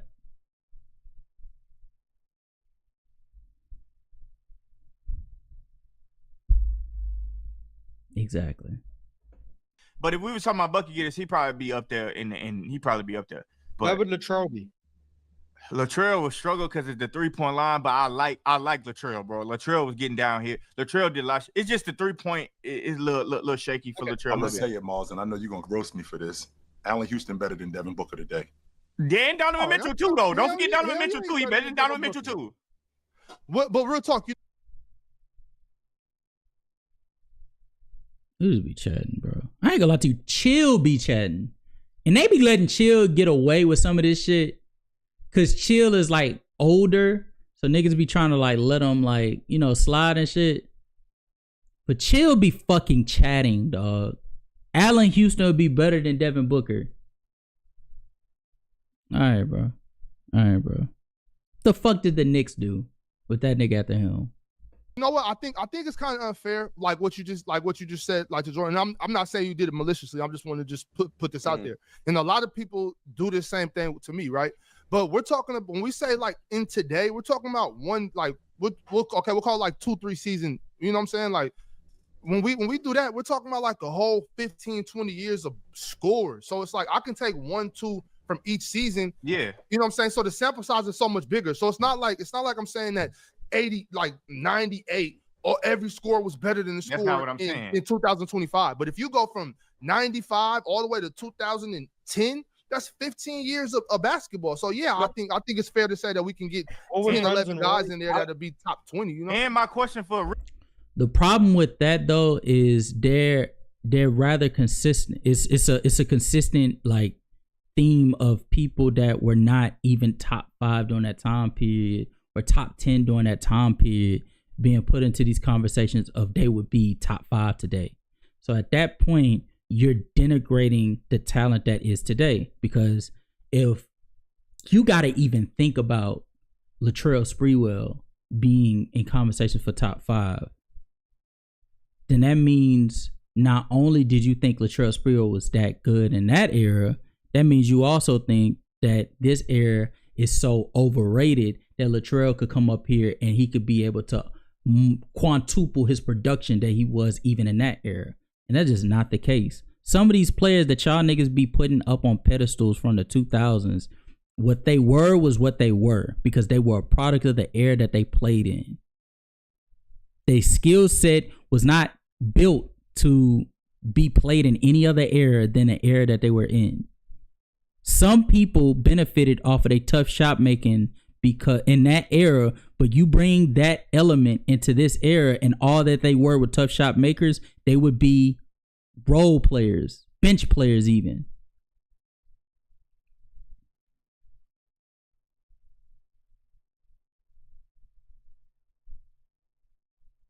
I agree, True. If you wasn't elite or top 5 back then you can't be elite or top 5 now.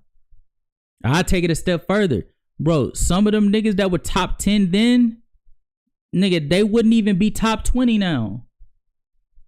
You telling me a nigga like Latrell Sprewell is going to be more valuable than a Bam Adebayo, a Pascal Siakam? Like, what are we talking about here? Come on now. Antonio McDyess? Hey, come on, bro. Real talk. Do you not believe that the way they play basketball in different eras like benefits the group? I'm talking about the best squad. I'm not talking about average. It benefits them more in this era. Like clearly it does. I for sure understand that. I do that as well with some players. I just don't do it with. I just think I don't do it with as many as you. Right?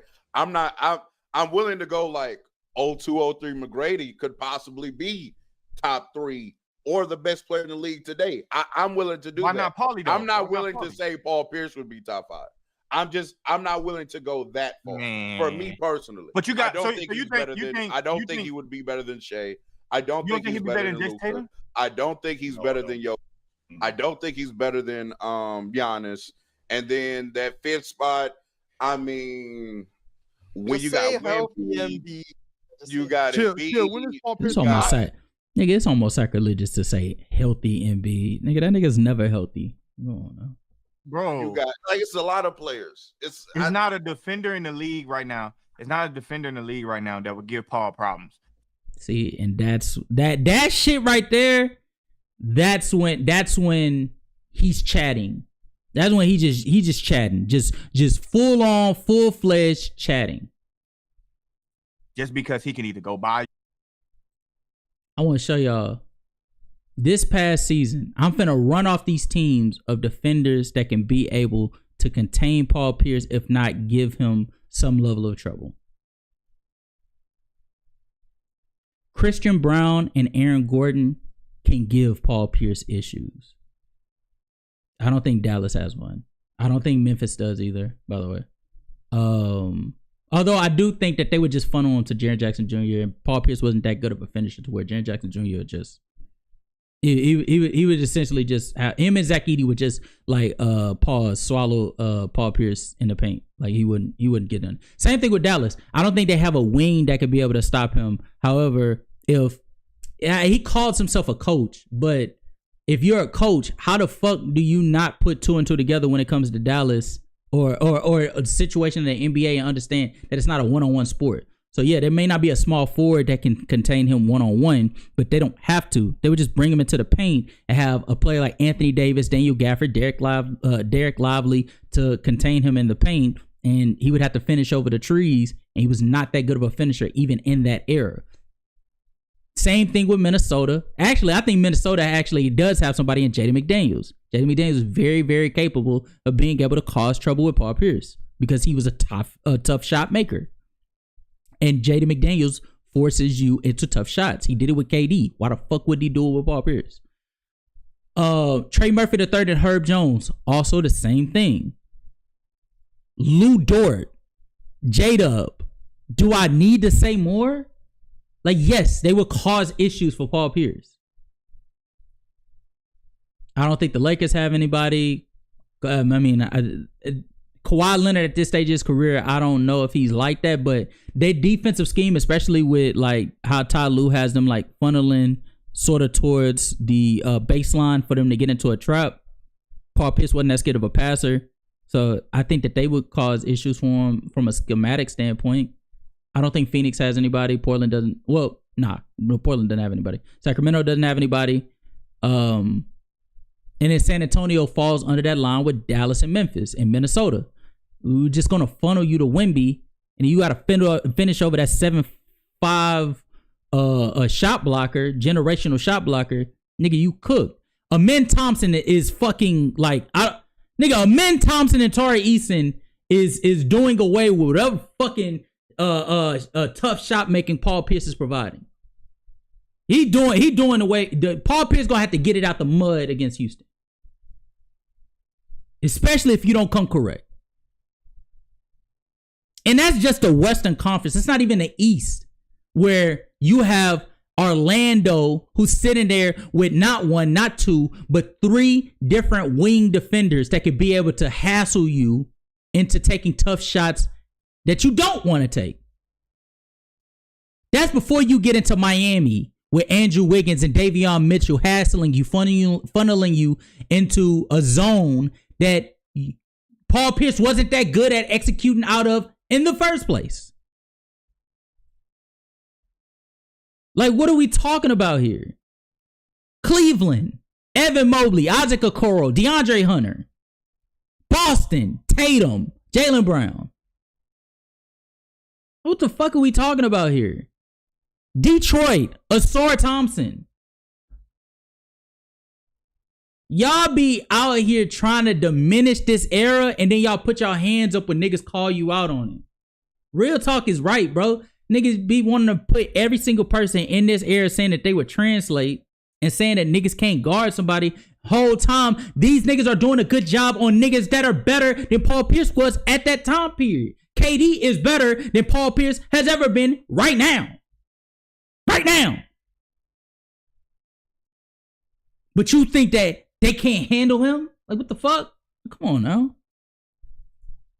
He can shoot the ball. He off the dribble. I don't know about that. But wait. See, this is the other part that we don't. Wait, George. I don't know about Because that, I got. I don't think nobody's giving him problems. I think no, because free space. When y'all do the transfer of era things, the thing that y'all don't like to put into consideration is that there are more wing defenders now than ever, because it's basically taking over the league, being switchable as a team and as a unit. Yeah, but they're right? not very good.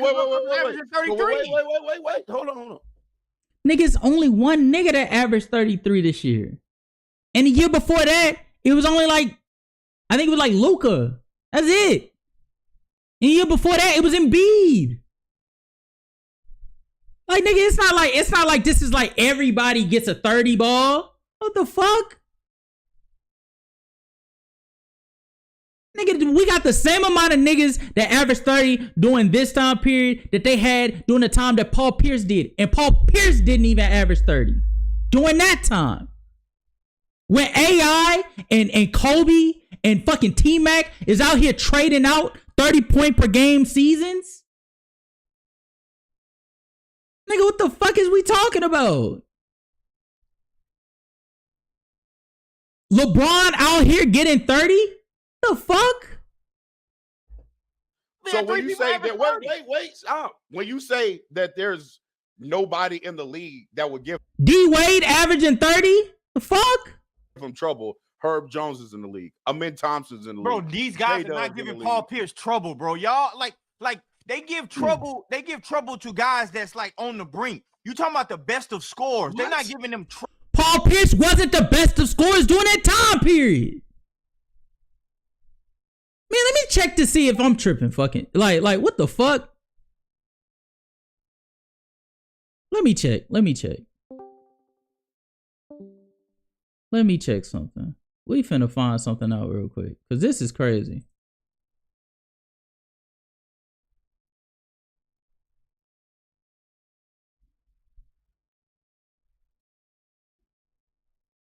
Let's go to what is Paul Pierce's best season? Anybody knows in the chat?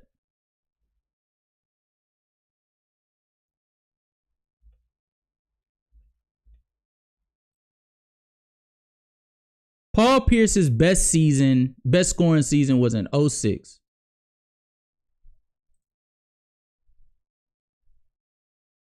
In 06, That was the year that Kobe averaged 35.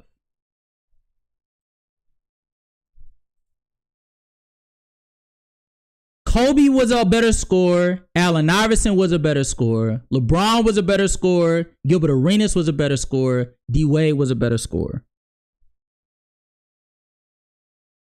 And Dirk was a better scorer.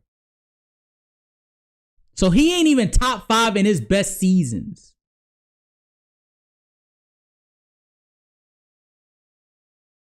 Like, come on, bro. Like, we gotta stop with this shit, bro.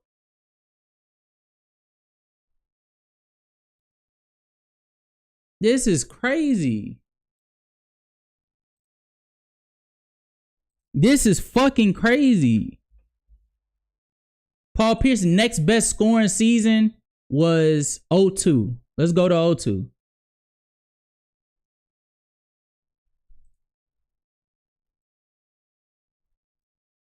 He was third in scoring that year. He was third in scoring that year.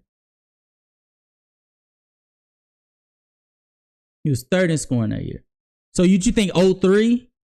In 03, do you think Paul Pierce, of this version of Paul Pierce in 03, is gonna go into 2025 and be a top 5 scorer? He averaged 26 in 02. Let's go to 02. I mean, not 02. Let's go to this past year. 26 points per game would get you the 7th best scorer. You would be up there with Cade. You'd be there with Cade and Brunson and KD. That's where you are. Still great scores, but that's not the top 5 best scorers this past season. Let's try the year before that.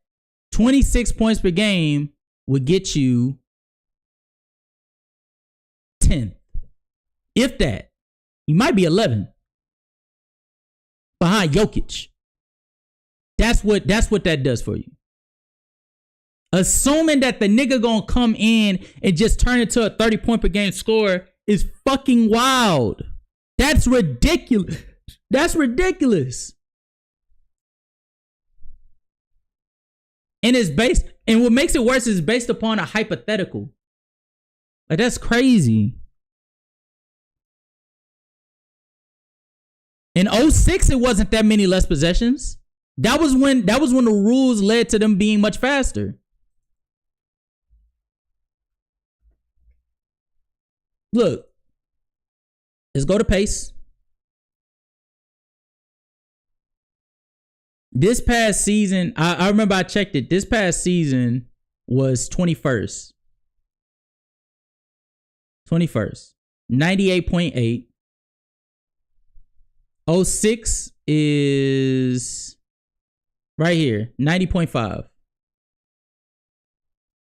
It ain't that much slower pace to where you don't jump up to 30. And that's OD. And then on top of that, it's not just the pace that needs to be taken into account. The standard of efficiency needs to be taken into account. During that time period, you could shoot 53.6 and be viewed as solid in terms of true shooting. Paul Pierce doing what the 06 season was. Paul Pierce doing the 06 season. What? No, this is 100 possessions. Fuck no. During the 06 season, shot 58.2% true shooting, which is like +5 for that time period. Was it +5? I think it was +5. He's like close to +5. We'll give him +5. You think he's carrying that out to this era where the standard of efficiency was 57.6?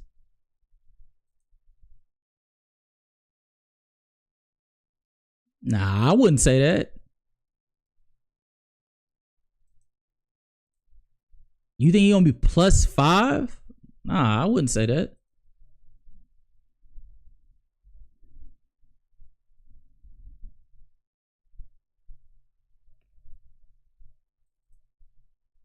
Trouble. They're not giving Paul Pierce trouble. Paul Pierce is giving them 30. If you say line this shit up and it's the playoffs and you 30 on what? But Why do you need to line shit up? What's the reason for lining shit up? Why are we lining shit up? You a basketball coach, nigga. Why the fuck would you line shit up, nigga? When have you told your players, fuck playing logical basketball, fuck being a team player, go get buckets? When have we ever told a nigga, go get buckets? Don't worry about being a team player. Don't pass the ball. Don't worry about doing none of that. Nigga, score. When have we ever just told a nigga to do that? Even when Kobe averaged 35, nigga, he was doing it in the vein of keeping the team relevant so they can make it to the playoffs. Every nigga that has averaged 30 was trying to win. You ain't finding niggas, even AI. How many times that nigga lost in the first round or missed the playoffs? That nigga was averaging 30 trying to compete. Why the fuck would you tell this nigga Paul Pierce, yeah, just line this shit up? What the fuck? So stupid.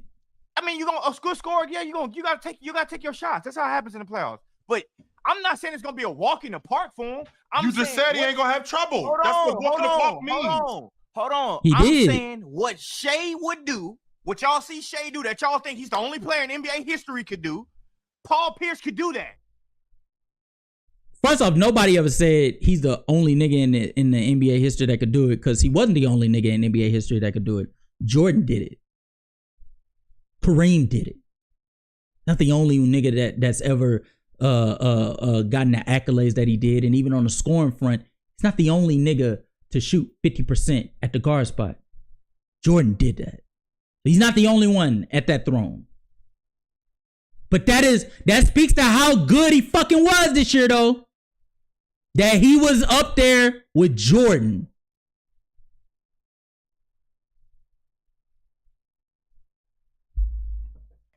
That's what I'm saying. Y'all believe I'm not giving Paul NBA Pierce history that that handle. averaged 30, and that shit is amazing. Paul Pierce is the same guy. He's not Shea. Paul Pierce ain't no fucking Shea. He ain't no fucking Shea. This that bullshit, bro. Okay, no, he is not. Why isn't he Shea? Why isn't Paul Pierce Shea? Besides that, why can't Paul Pierce do what Shea did? Okay, so to answer your question, number one, he ain't as nice as Shea with the pill. That's number one. Don't have to be. They don't mean nothing. Why would he not have to be a facilitator? Why would he not have to be a fucking facilitator? Okay, look, I'm a wrap this up because, bro, this nigga, I'm gonna just be blunt about it, bro. This nigga's an idiot. He's an idiot, and it's not even an idiot because I disagree with you. It's an idiot. I'm calling him an idiot because none of your foundation is solid. You're basing he can average 30 because you see other niggas do it. Newsflash, Paul Pierce never did it, nigga. The most Paul Pierce has ever averaged is 26. Damn near 27. But that's it. This nigga wants to make it seem as if Paul Pierce has the mid-range game that Shai Gilgeous-Alexander does. I want to remind you guys. This is a nigga in Shai Gilgeous this past season that finished in the mid-range shooting 50.8% outside of the restricted area and 50% on long twos. Nigga, that's a +6 and 9% different to league average. Paul Pierce ain't never been that nice, nigga. This is a nigga who the year prior, where he came second in MVP, shot 51.7% outside of the restricted area and 49.4% on long twos. That's +7 and 8% above league average. Paul Pierce ain't never did no shit like that, nigga. Never. Nigga be chatting, just be talking. We want to make it seem like he knows what the fuck he talking about. Just because you call yourself a coach don't mean you a coach, nigga. You don't know what the fuck you talking about.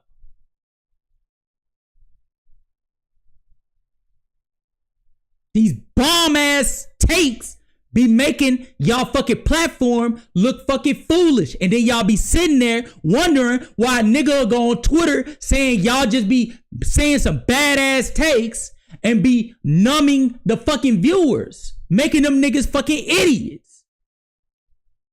You wonder why a nigga accuse y'all of that. It's because y'all be letting dumbass niggas like this nigga down here at the bottom middle talk hoops like he know what the fuck he talking about. Whole time he ain't gave not one fucking fact on why he think Paul Pierce could translate to this era. But then I gotta remember, this the same dumbass nigga that sat here with his dumbass dreads talking about how Rondo could be better than Steve Nash. Really chime in, okay? Rajon Rondo is one of the greatest point guards of all time. So, in my opinion, Rajon Rondo should be a Hall of Fame. But another debate that I would like to have with true basketball heads, right? Rajon Rondo versus Steve Nash. In my opinion, I think Rajon Rondo is a better basketball player than Steve Nash. If I had to pick prime Rajon Rondo versus prime Steve Nash, I'm going to go with prime Rondo. Rajon Rondo is a two-time NBA champion as well, too. Can Steve Nash maybe score better than him? Yes. Do he pass better than him? No. Do he defend better than him? No. Do he rebound better than him? No. Does he get everybody involved better than Rajon Rondo? No. Does he win better than Rajon Rondo? No. So, in my opinion, Rajon Rondo is a better basketball player. So then, let's follow this logic. Let's follow this logic.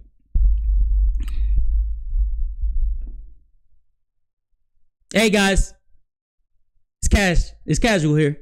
You know, I got a basketball take. I want real hoopers to let me know. Shai Gilgeous-Alexander just won a championship, and Paul Pierce hasn't been in the league for some years. And I appreciate Shai Gilgeous and what he did this year, and I feel as if he's better than Paul Pierce. He has a MVP. Paul Pierce doesn't. He has multiple years of averaging 30. Paul Pierce doesn't. He has multiple years of averaging 30 on 50% shooting from the field. Paul Pierce doesn't. He has a championship. Paul Pierce has that. He has a finals MVP. Paul Pierce does have that. But you know what he doesn't have? He doesn't have multiple 60-win seasons. Multiple 50-plus win seasons. Yeah, he might. But you know what he doesn't have? He doesn't have a higher winning percentage than Shai Gilgeous-Alexander. He does not. Let me know what you guys think down below. You see how easy that is? See how easy that is? Let's follow that logic, man. Let's follow that logic. Let's follow that logic. Chat, this is dumb. This is really, really dumb. Basketball community needs to evolve from idiotic takes like this bullshit this nigga be saying. Because to be quite honest with you, it's seeping into other corners and other sectors of the NBA community to where they're uttering these idiotic statements. So again, let's follow that logic. Let's do it one more time. Retire, right? I got a question. I have this debate all the time, and I want basketball heads to really chime in, okay? Rajon Rondo is one of the greatest point guards of all time. Shai Gilgeous-Alexander is one of the greatest point guards to ever play this game. With true basketball heads. I want to have a debate with true basketball heads. My opinion, I think it's my opinion. It's a better basketball player than Steve Nash. If I had to pick, I think Rondo is not a better player than Steve Nash, and I think Shai Gilgeous-Alexander is a better player than Paul Pierce. Can Steve Nash maybe score better than him? Shai Gilgeous-Alexander can score better than Paul Pierce. Better than him? No. Does he? Shai Gilgeous-Alexander passes the ball better than Paul Pierce. He defends better than Paul Pierce. Paul Pierce may rebound better than Shai Gilgeous-Alexander, although I don't know if that's necessarily true either. And Shai Gilgeous-Alexander also has a higher win percentage than Paul Pierce as well. So, do with that information what you will.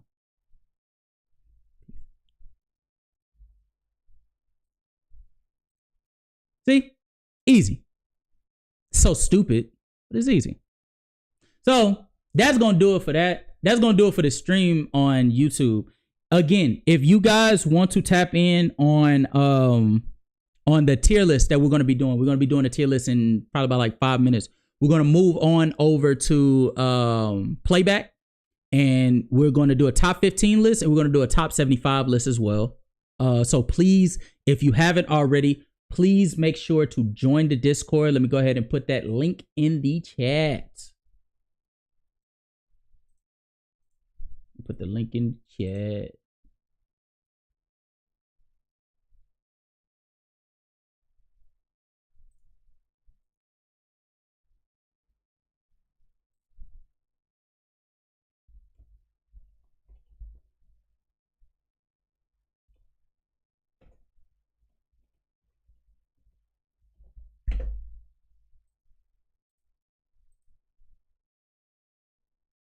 Okay. Yeah, please make sure to join the Discord, and even more importantly, please make a playback.tv account and see us over there so we could be able to have you join up with us so we can make this tier list as realistic as possible, because I already know there's gonna be some bullshit that's gonna pop up on that damn list, but I'm down for it.